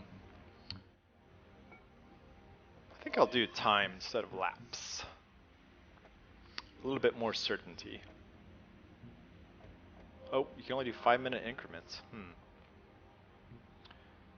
We can do a 15-minute race. That's pretty good. Same time progression. We'll do clear weather. All that's good.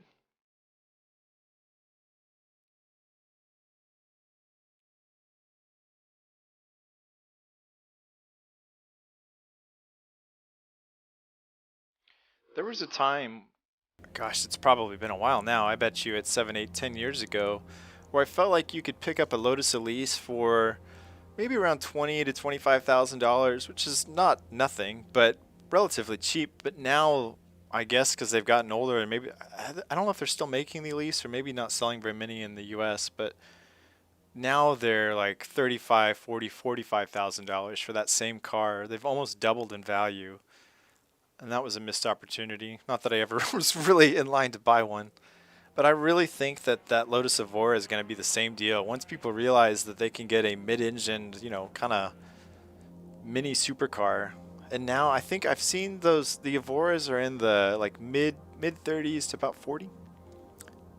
There's somewhere to fill the grid with air. I would love to do that, yeah.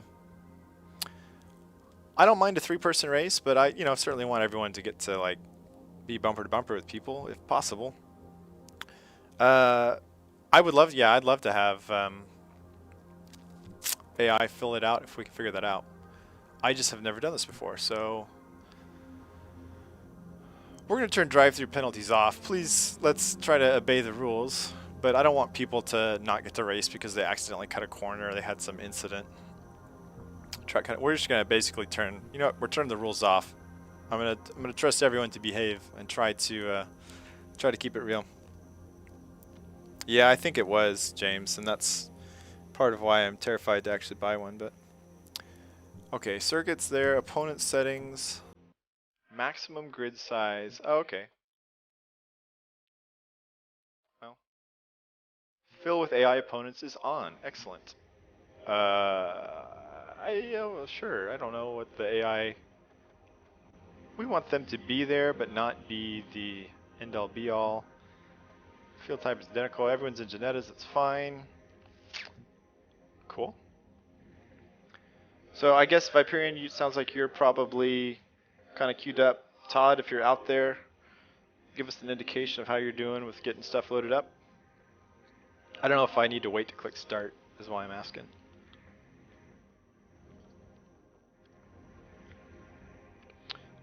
Got a thumbs up from Viperion.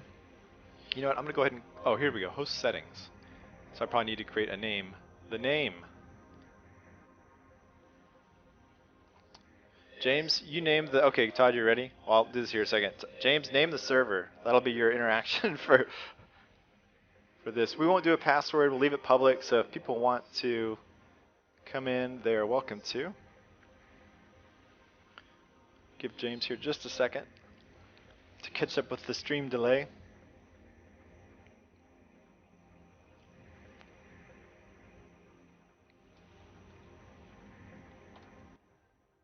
We'll just call it MoonieGT. I guess I don't want to wait too long. Okay, so the server should be up. And it's just called MoonieGT. There is no password. Yeah, we'll see. I race online. All of my online racing is with people in Sweden, Germany, Finland, England, and I haven't had issues really, surprisingly. So we'll see how that goes. Oh, good. There's Viperion. We'll have to get Discord stuff figured out, so we can do voice chat. I don't have my own Discord. I guess we could jump into James's, but we'll worry about that for next time, I guess. Yeah. Well, I didn't know if you wanted to do something kind of, you know, interesting, James, silly, weird, whatever. Could have been called the Desperation server. Who knows?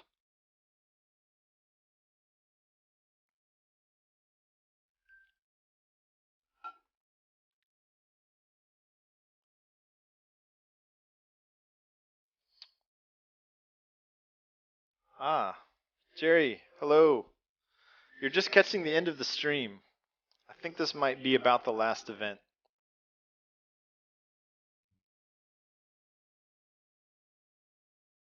Jerry is my brother from another mother. I'll leave that up to, oh, there's Todd, good. And we've also got Lee Chung has joined us, I guess probably just randomly. It's up to, I'll leave it to Viperion and, oh, there goes Todd.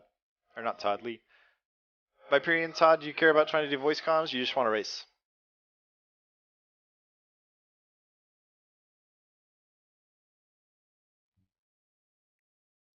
Ooh, livery slot. Oh, I already like my livery. I'm good.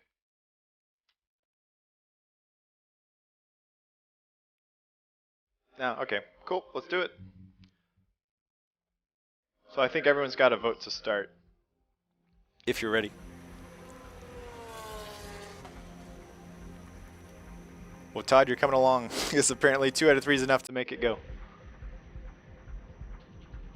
And I think I didn't do shake and bake. That's right.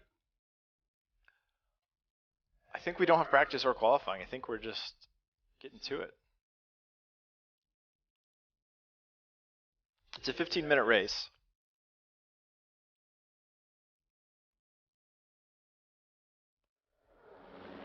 Right. I'm going to edit setup. Don't forget that. It's a 15-minute race. Laps here. I don't know. I don't know how much fuel. I'm going to take 30, and that should be plenty. 30 is probably more than you need, but... Ooh, looks like Viperion's on pole.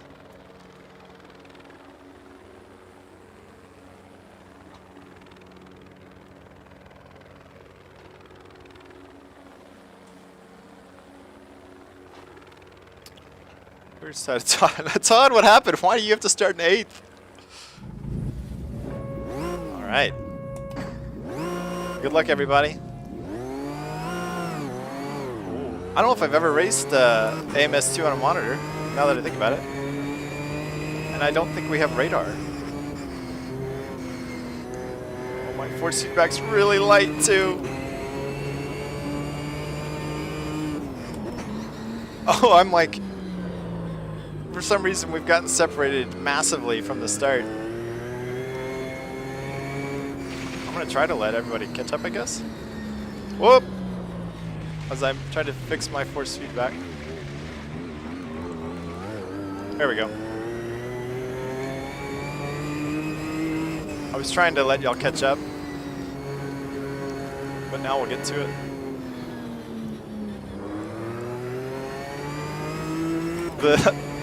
I don't know what's going on in the back. I don't know if it's a lag or delay or what, or if the green lights just caught everybody unawares. But I'm going to get to it now and do whatever I can do, which may not be very much.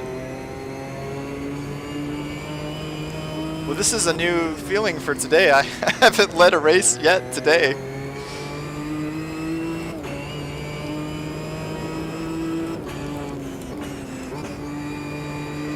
But oh, I do love this track. There's so many corners that nice high-speed corners that if you just get them right, you just sail through, and it's pretty exciting.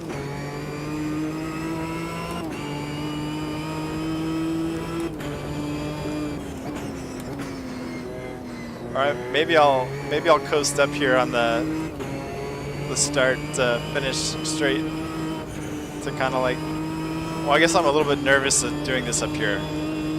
Tell you what, I am going to slow down on track ahead a little bit to regroup the field.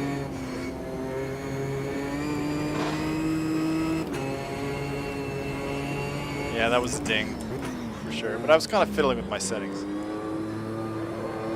Maybe, I think I know the corner that would be best to slow down.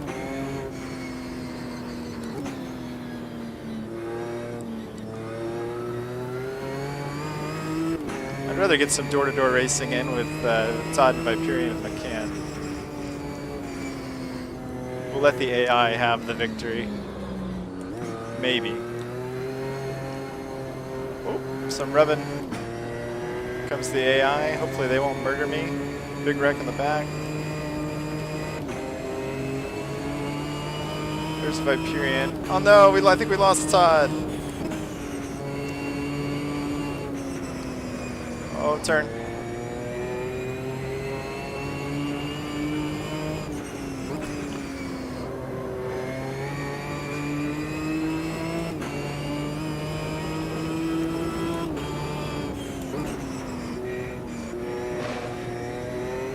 Woo. Force feedback is alive in this car in a good way. It's fun. Whoa. That should have been a second gear corner. I'm going to do my best not to wreck Viperian.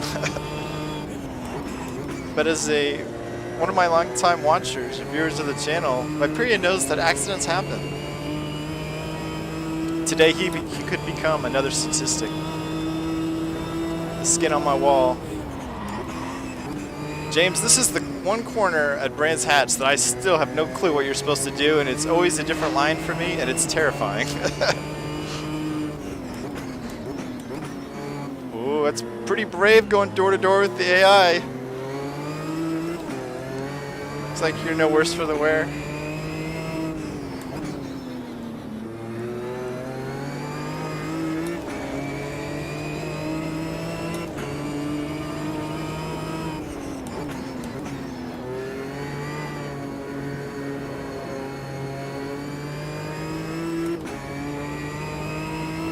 All right.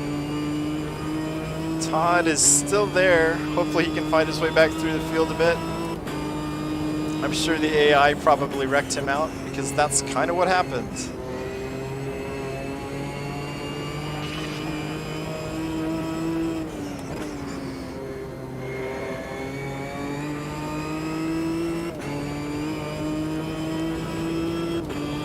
I'm really curious to hear in chat what happened at the start of the race, if it was a server issue or what.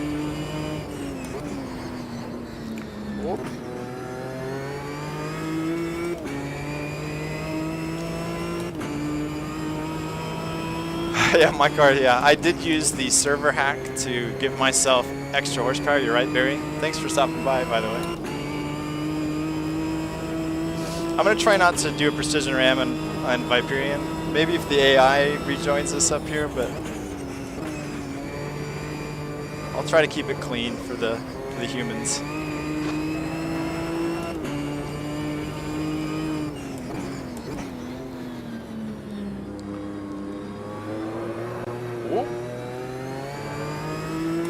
Yeah, this Janetta drives really nice. The force feedback, it's really alive and tells you what the car is doing. I was able to catch that slide. This was a good one. Oh, but it doesn't make up for bad driving. Now Viperian is gone. Time to slap on some Desperation Cologne and get to work. I think it's the Desperation Cologne that leads to the Precision Ram. So Jerry, you may get your wish.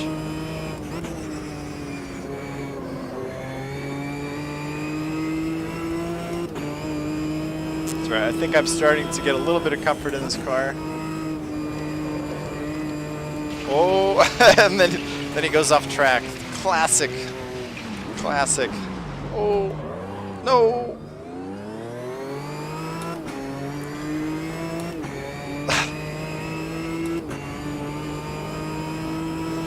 That's right, Jerry. The dingo ate your baby. I'm sorry about that. You'll get to be a parent again soon.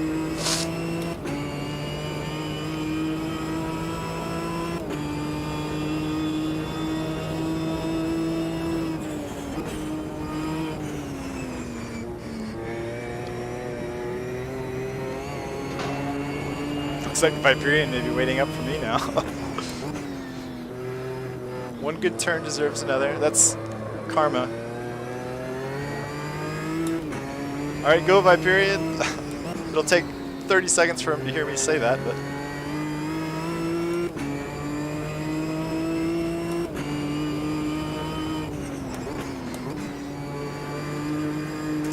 Very kind of you, Viperian. Oh, I just followed you right off the track.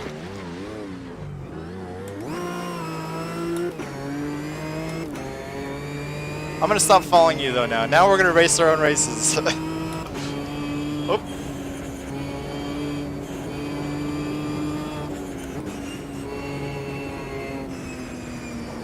Well, I'd rather you or me beat the AI, so don't give up too much. Oh.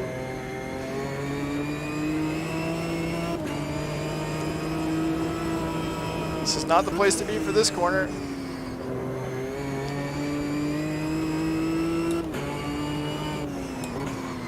Oh, it's... That was a very gentle, precise ram. That's how it's done. That's what you like to see. A student of my technique, I see. No, that was all good.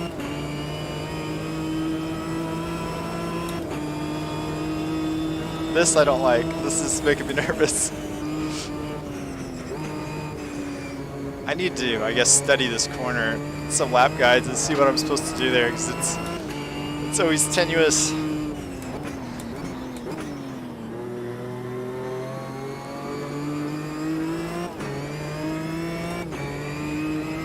And maybe I don't do the other corners right, but I at least have a plan for them.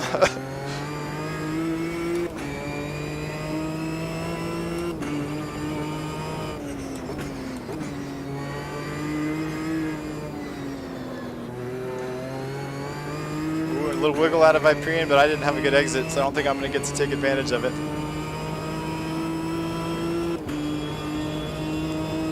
It's about 5 minutes to go. We're 2/3 of the way through. Hopefully I have enough fuel. I didn't really... Look at that. We should have plenty, though. Oh, yeah, we got 10 liters left. We're good.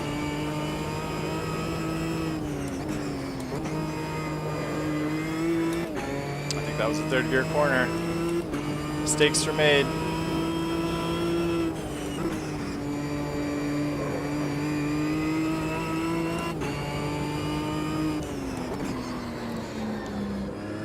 Yeah, Viperian, it says your ping is a little over 200, but I can't really say I've seen any issues from that. I think one time I saw you kind of maybe glitch a little bit, but for the most part it seemed fine. No, I mean, I'm sorry, like Todd said, no, it's the lag that's causing me to lose.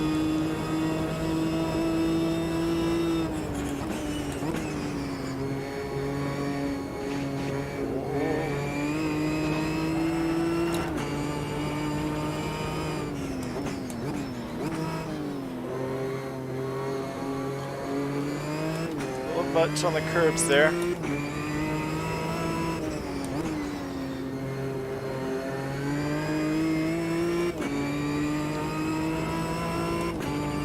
Yeah, these cars drive so nice. This will be a good one to race online. I like this definitely more than that prototype that we drove the other day. This feels dialed in better. The suspension's a little bit bouncy, but we're not skipping across the pavement like we were in that Jetta prototype. This is feeling pretty good. This is very manageable.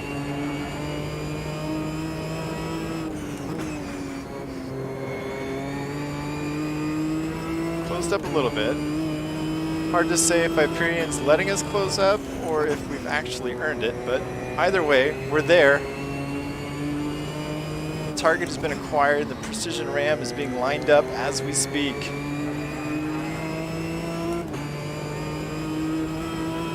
Just 3 minutes to go.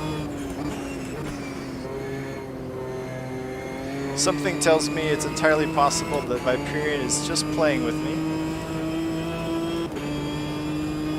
But either way,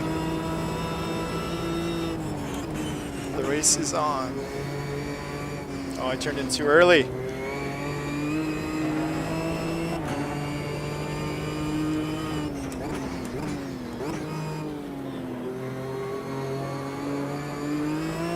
Kind of use that inside curbing to get a little more rotation out of the car, which is nice.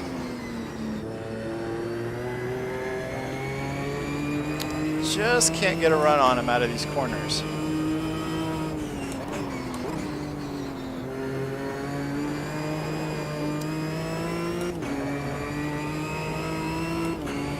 Yes, lag did make me forget how to take that corner, and it's the lag of life, and I have not had enough of my coffee yet, so my brain is lagging.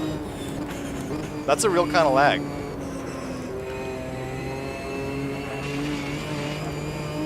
I am definitely fueled by coffee and my tanks are low.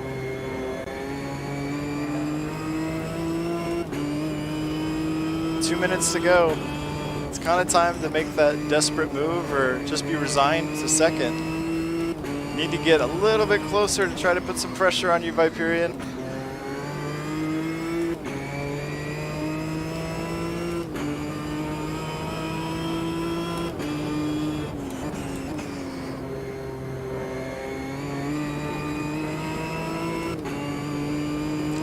I am desperate, Jerry. I'm trying to be desperate.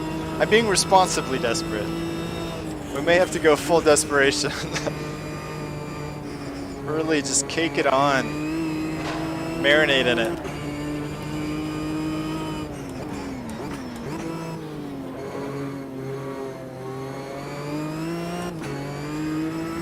But this is racing nicely on the monitor. Like I said, I don't think I've ever played AMS2 out of VR.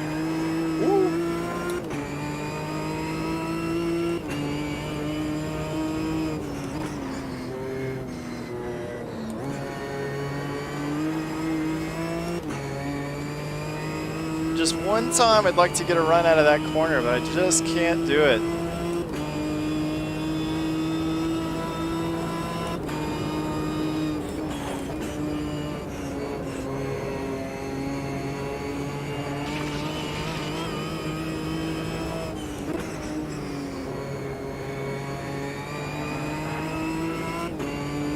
Just hanging on, but can't catch up.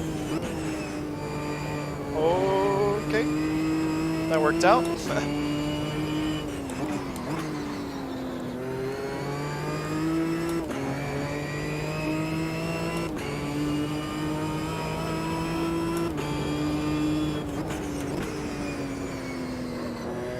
Oh, that didn't go well at all.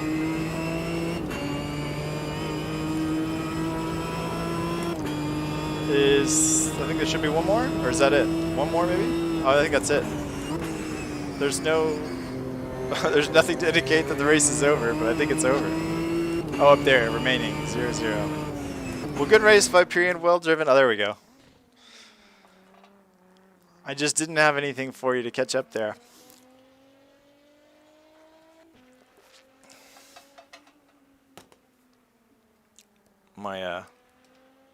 There we go. Monitor keeps, yeah, isn't that really an awesome car? It drives so nice. I really like that. I test drove the Janetta. Oh no, no worries. It happens. A little door to door is fine. And it didn't wipe anyone out or anything, so that's the perfect way to have contact. I just couldn't keep up with you. Well done, Viperian. Todd, I'm sorry. What happened to you at the beginning there? What happened at the beginning of the race period? I don't understand why I just disappeared. I don't know if that was a lag thing or something.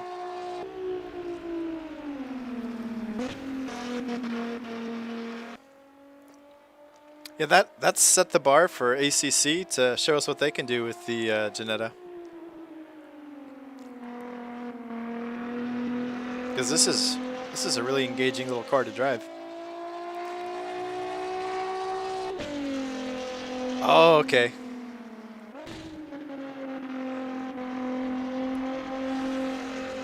So, okay, it wasn't like a server issue or something. It just seemed weird because I thought the AI didn't take off either.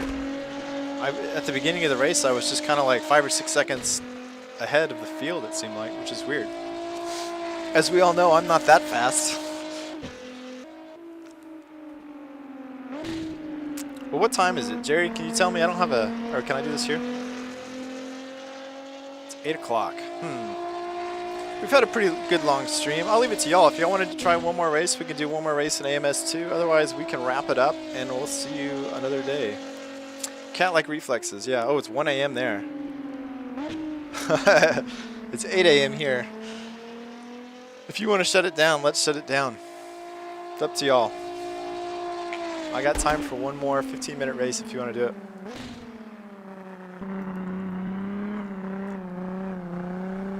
Okay, so Todd, you must be California or somewhere East Coast.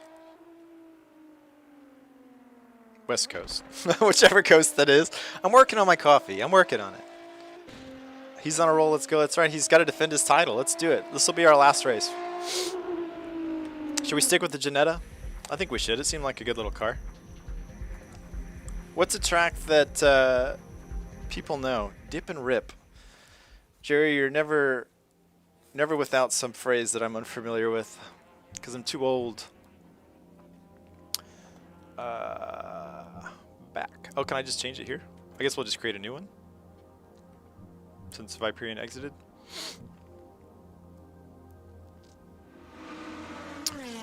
Let us create a new server. All that's good. But we should go to... What's a track everyone knows? I don't want people guessing where they're driving around the track. We could go to... Oh, you know what? You're not allowed to pick anymore. Well, do y'all know this layout? Do you know the short version at Suzuka? Most of the track is the same, but it's really confusing is turn... Well, I guess it may be turn 2. Kind of a hairpin. And if you aren't familiar with that, it can actually really mess things up. It's a surprisingly weird corner. Maybe we shouldn't do that one then. But it's just a nice short circuit is the thing. We could do... Y'all tell me, Todd, what's a track that you'd like to race? What about Donington? We can just stay in the English circuits. I imagine people probably know Donington.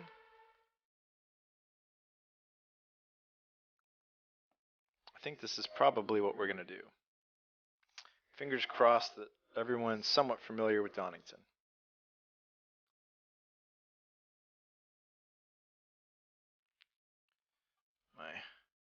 Donington's good. We got 1 vote for Donington. Donington good. We're on it. Do I have to reset this every time? I do. Server will be MoonieGT again.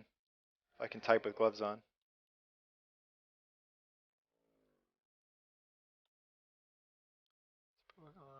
Save. I need to turn the AI back on. Probably. Oh, cool. I didn't mess with all the aids. Yep. Okay, good. We're good. Okay, server should be up. Thank you, Jerry. What's your favorite turn at Donington, Jerry? Since you voted for it. What you should say is just turn and then throw in a number. Oh, here's everybody.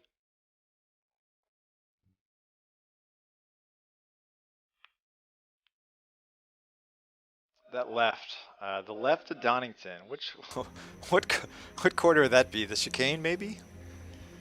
That one down the hill's not bad. Is there a left-hand corner at Donington that's bad? Not really, just the chicane, I guess. Oh, there's the hairpin. The start, right before the start. Yeah. Well, see, James, the joke is that Jerry is not a sim racer. Jerry and I have been friends since high school, and we play lots of games together, but not race cars. All right, don't forget to edit your fuel loads, people. 30. Looks like I'm good from before.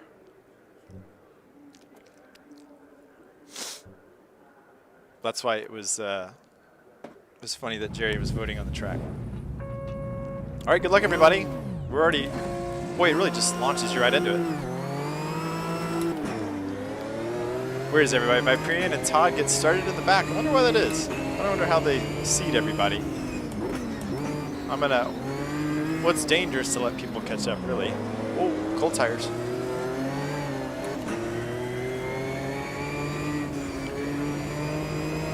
There's Jay Simpson. Is that Homer J. Simpson? Todd and Viperian are catching up. I'm gonna do my best to fall back to the humans. Todd, Viperian. Oh no, Viperian's had an issue.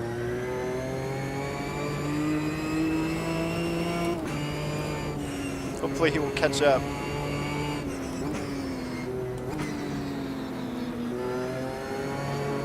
Ooh, the AI is going slow.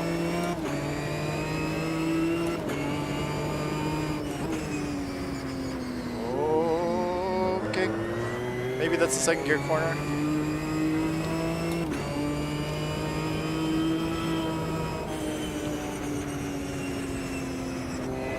Oh, sorry, Todd. I was trying to get everybody come back up.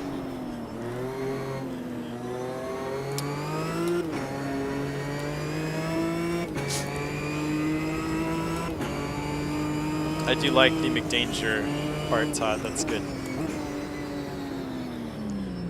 Seems like Viperian should be along shortly. I bet you he's going to catch up.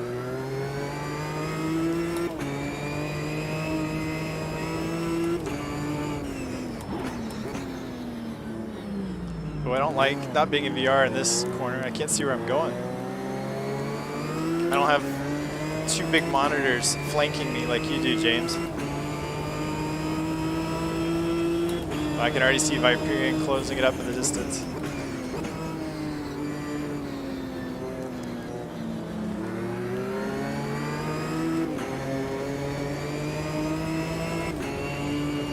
Yeah, I think we'll all be bunched up here again in a second.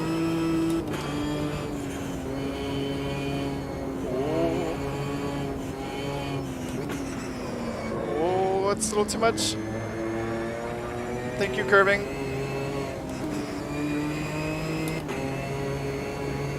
Yeah, it would be nice to have the triple screens, but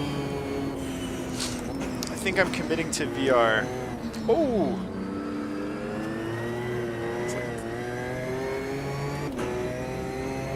Looks like the AI hadn't had enough of Todd, and he's been punted. Ooh,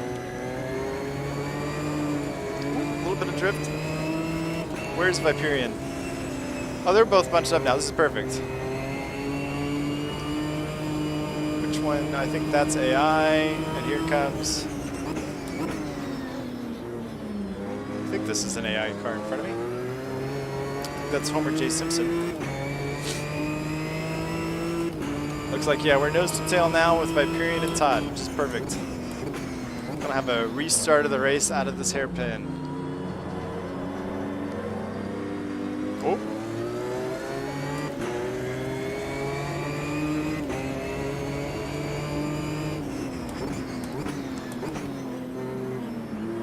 So we can survive the AI and have a good race.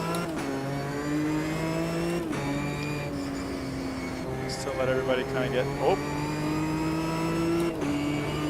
Here we go. I think we got the group together again.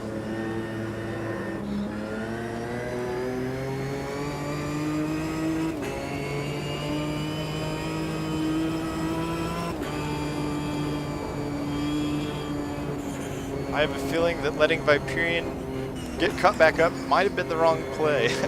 He might have just done that anyways. Oh, oh, watch out for that AI! Oh, Todd says hello. Ooh, I'm saying hello to the AI now.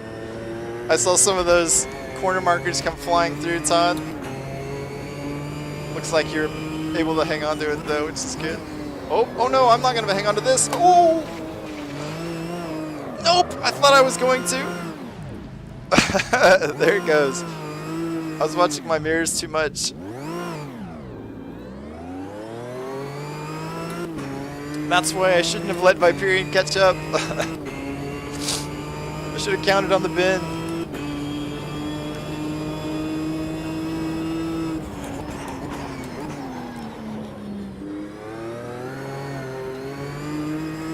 I should have known that my own mistakes would have ironed out the field a little bit. Oh, I think I'm late on the brakes. It's gone from bad to worse.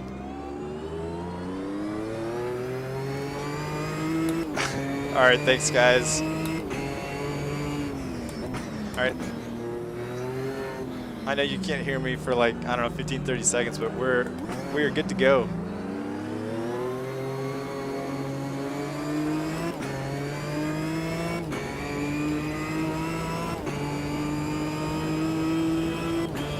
This is like the third restart in the race.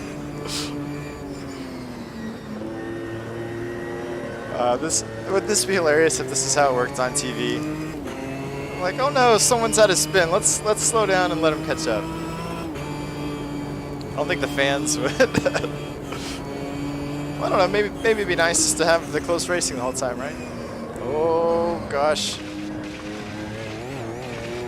All right, it's time to focus. Y'all just keep racing from here on out. I think if mistakes are made. Oh no! All right, well maybe we'll let Viperian catch up. This will be the last restart.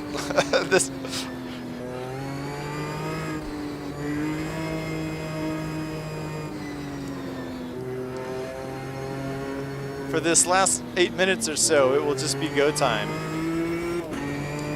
So go ahead and go, Todd. We're coming. Oh, Todd's getting his tires warmed up for the restart. Oh, I can't see him. All right, and it's go, go, go.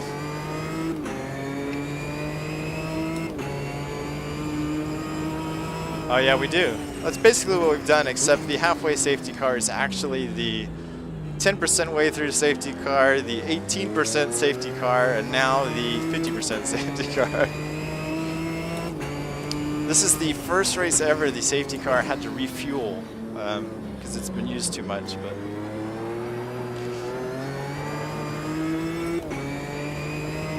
But hey, this is supposed to be fun, so I'd rather everybody get kind of mixed up together and have a shot to be a part of it.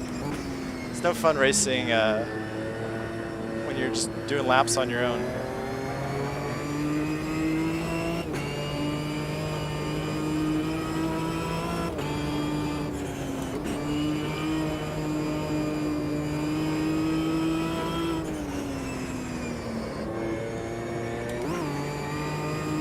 Here comes Viperian on the back of a bad line for me.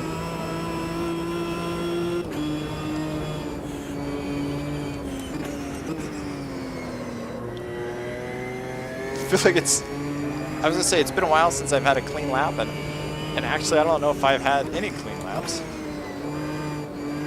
So it really has been a while. Messing with my chat screen.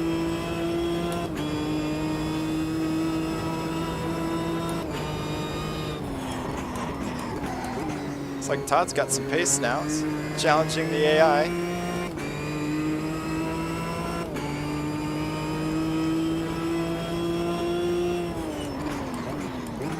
Oh, I think I just kissed the AI to keep the back from going completely around. That's a brand new one for the channel. That was the first. It's the precision drift ram. Just a kiss. I don't know if I'll be able to do that again. I don't know if I need to have the graphics department work on a drift ram, but I'll have to keep that in mind.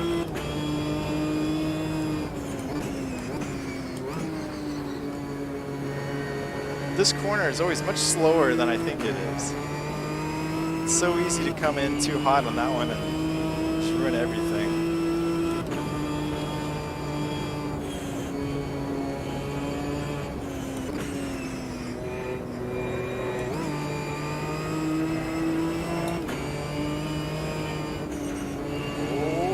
Tuck in nose, there we go. What happened to Viperian back there? Oh, he made it through. Really didn't get through there well.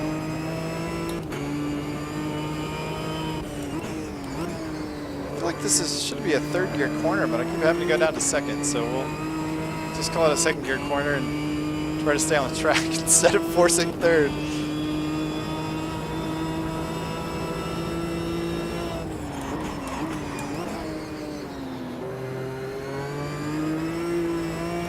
I got on the power a little quick there.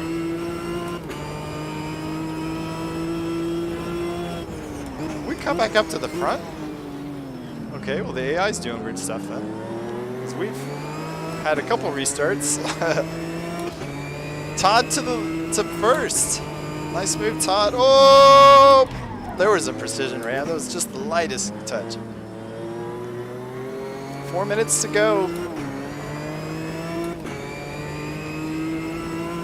See what happened to Viperian. Oh no, he's back in fifth. He hasn't quite made it through that AI yet. I'm sure he will be in a moment.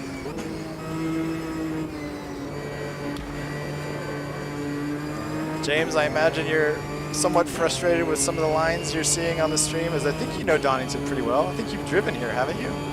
This was on your list of tracks that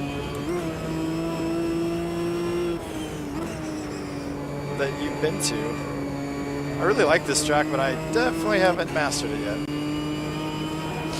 AMS2 seems to have, there's something about it that makes me not super consistent with my lines, I guess. There's a lot of kind of movement and sliding around with the cars, and it's fun and engaging, I like it. But it makes me less consistent, and I'm already not the most consistent person in the world, so.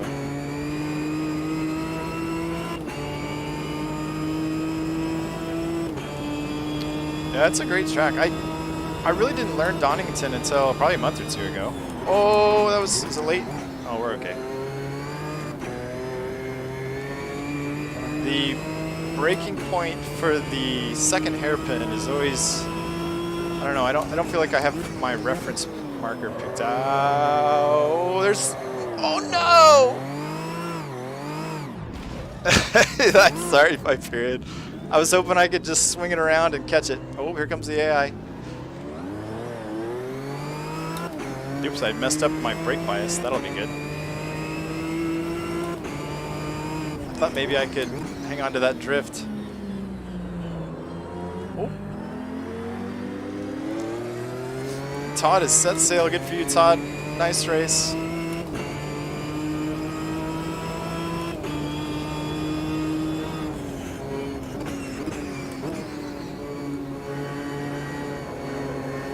Try to finish strong.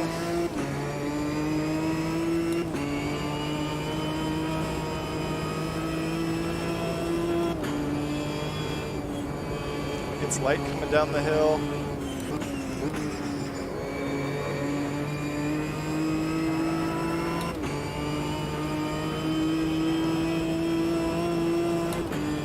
Well, I still have a chance to get my... Is this my first podium of the day? I think it might be. Oh, and that was really ugly. Forgot where I was. Yes, press F to pay respects, although there's not a whole lot to be respectful for here. I really thought there was a moment during that drift where I thought I was going to save it. I was wrong.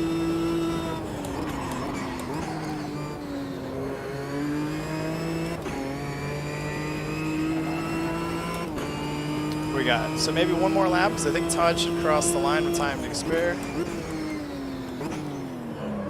Oh, there goes the back again. Not again! It's the replay. In case you missed it the first time, there it is again. Maybe I did mess up my brake bias, or maybe it's just a little late on the brakes.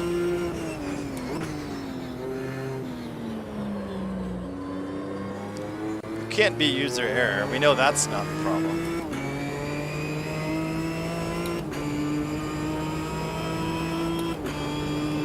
Alright, this definitely is the last lap of the last race of the stream. So thank you, Viperion and Todd, for coming on board, and thanks for jumping in some races in AMS2. This has been good. We will have to get some voice comms sorted in the future so people can chat during the race. It's always a little more engaging and fun when we can squawk at each other. We'll have it as an option. Of course, it won't be a requirement. If you don't want to be on the stream, that's cool too.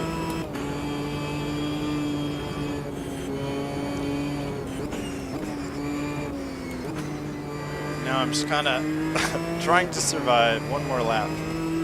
Plenty of fuel, so 30 liters is too much. Probably change it to about 25? Yeah, 25 ought to be plenty. Minimize weight penalty. Blame the car, definitely. Well, I mean, it really is the car's fault. It keeps spinning out. And I didn't tell it to do that. I would never tell it to do that. You know what I think happened was I put so much desperation cologne on that it started, the fumes must have like worked their way into the intake system in the car and gummed something up, and I think that's what it was. It was too much cologne. I've seen it happen on multiple occasions. All right, nice race, Todd. Nice race, Viperion.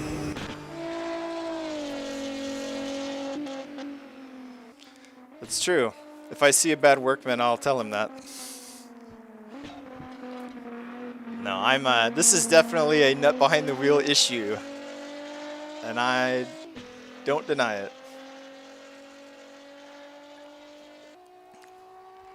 We definitely need to turn the AI difficulty up because we had multiple self-imposed restarts and they just disappeared. So we'll have to keep that in mind for the future. Oh no, Todd, we certainly did not let you win.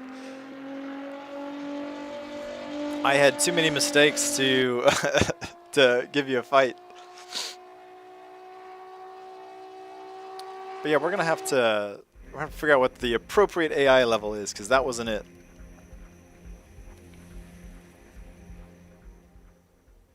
Oh, Todd would never do that.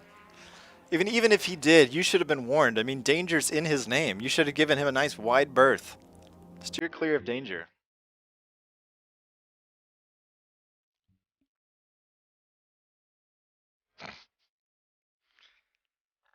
I think Todd was just using an intimidation tactic, and it worked. It worked all the way in the first place. I understand that Todd took you out. Oh no, Todd, Mooney took you out. When did I take you out? I don't deny it, I just don't remember specifically. Did I hit you in this race? Maybe I forgot. Maybe I didn't realize which car you were.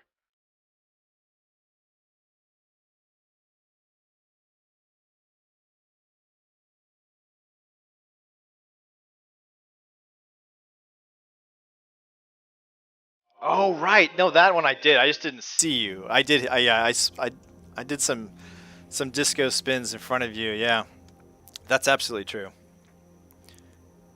The new update for AMS2, well, that's kind of a mixed bag for me. So really, before version 1.0, the game was already pretty good, right? The physics feel really good, the force feedback feel good.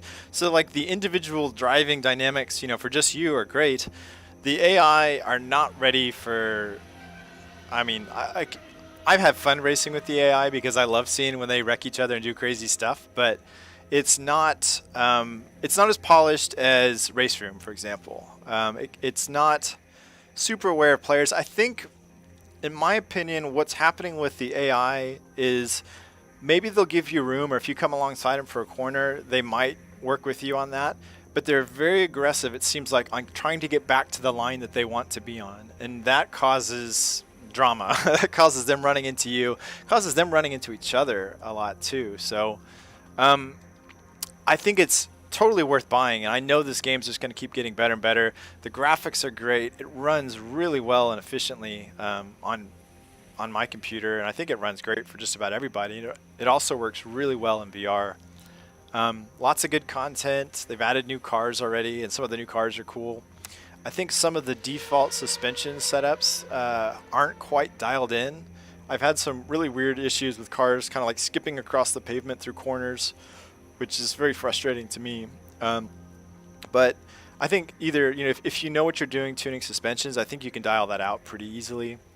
And I bet you the community is probably going to be posting setups before too long, and maybe Reza themselves will kind of get that dialed in. But I think it's going to be a great game, and I've really enjoyed it. And I guess Viperian pointed out that that I sounded pretty harsh maybe in my last video when I was talking about it. That wasn't really my intent.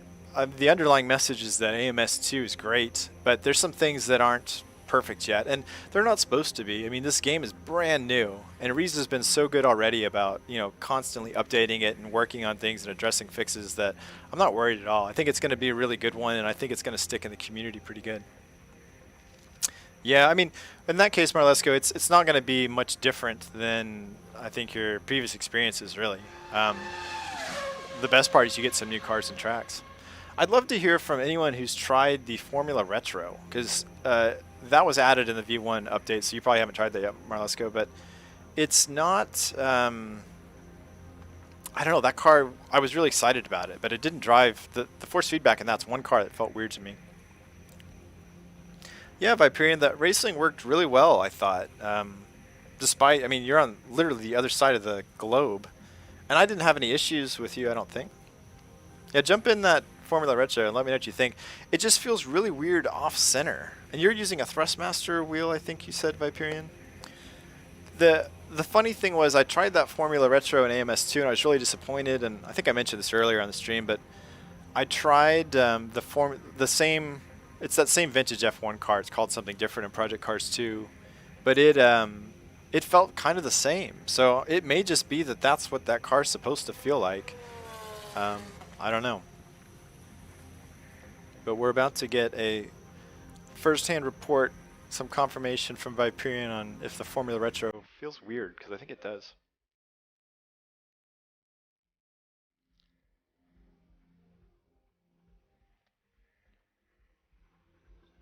What about you, Jerry? What did you think about the Formula Retro?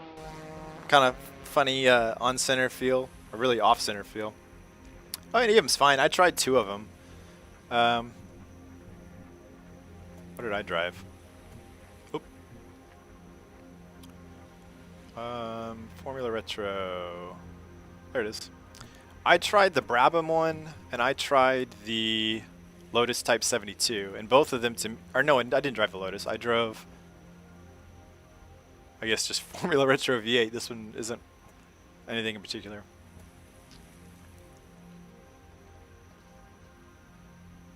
Yeah, the stock car V8s are great. That's not a series that I knew anything about, but I really like those cars. It feels like the Super V8, but like more buttoned down, you know, with less pitch and roll, a little more control. Those are really good cars. And the second gen F1 V10, I haven't driven those cars all that much. I've tested them a little bit, and man, those engines are glorious. And that's part of what I was excited about these Formula Retro cars, because I thought just the sounds would be glorious to listen to. Ultimate GTR is maybe it's certainly in my like top 3 for AMS2. It's been a really enjoyable thing to drive, and look at that color. I mean, that color says it all. Jerry's like a chameleon blending into the community. It's almost as if he's a sim racer. Something I haven't tried in a while is the like, is it a Formula? The Formula Vintage. Isn't there a Formula Vintage that is like, I know there is somewhere. This menus, I can never find anything. Formula V, oh, there it is, Formula Vintage. I tried these cars, and they were a disaster for me to drive. I couldn't get it to turn in. You really had to use the throttle to steer, which was fun, but it was very difficult. And I, of course, never driven one of these in real life, so I don't know what it's supposed to be like, but I found it pretty difficult to drive.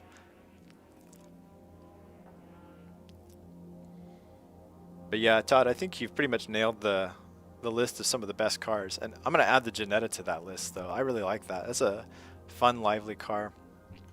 Oh, and the Caterham was good, too. I really liked the baby Caterham, I think. Is it the Superlight? Not the 620R, that's too much. I think it's the Superlight that I liked. Hey, thanks for the sub. I can't see it, but I heard it.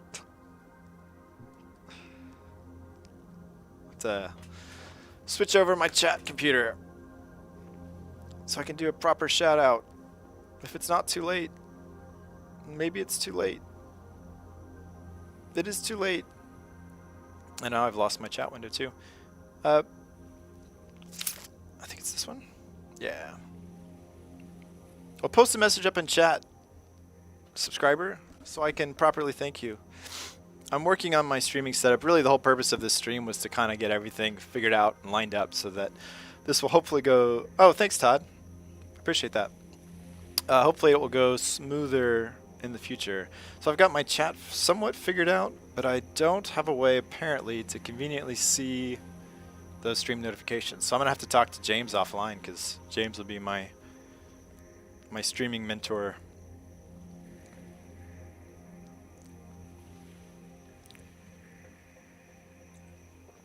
Well, I'm hanging on to get some input from Viperian on how the Formula Retro feels, and then we're going to wrap up the stream for today. But I think we will be streaming on Sunday.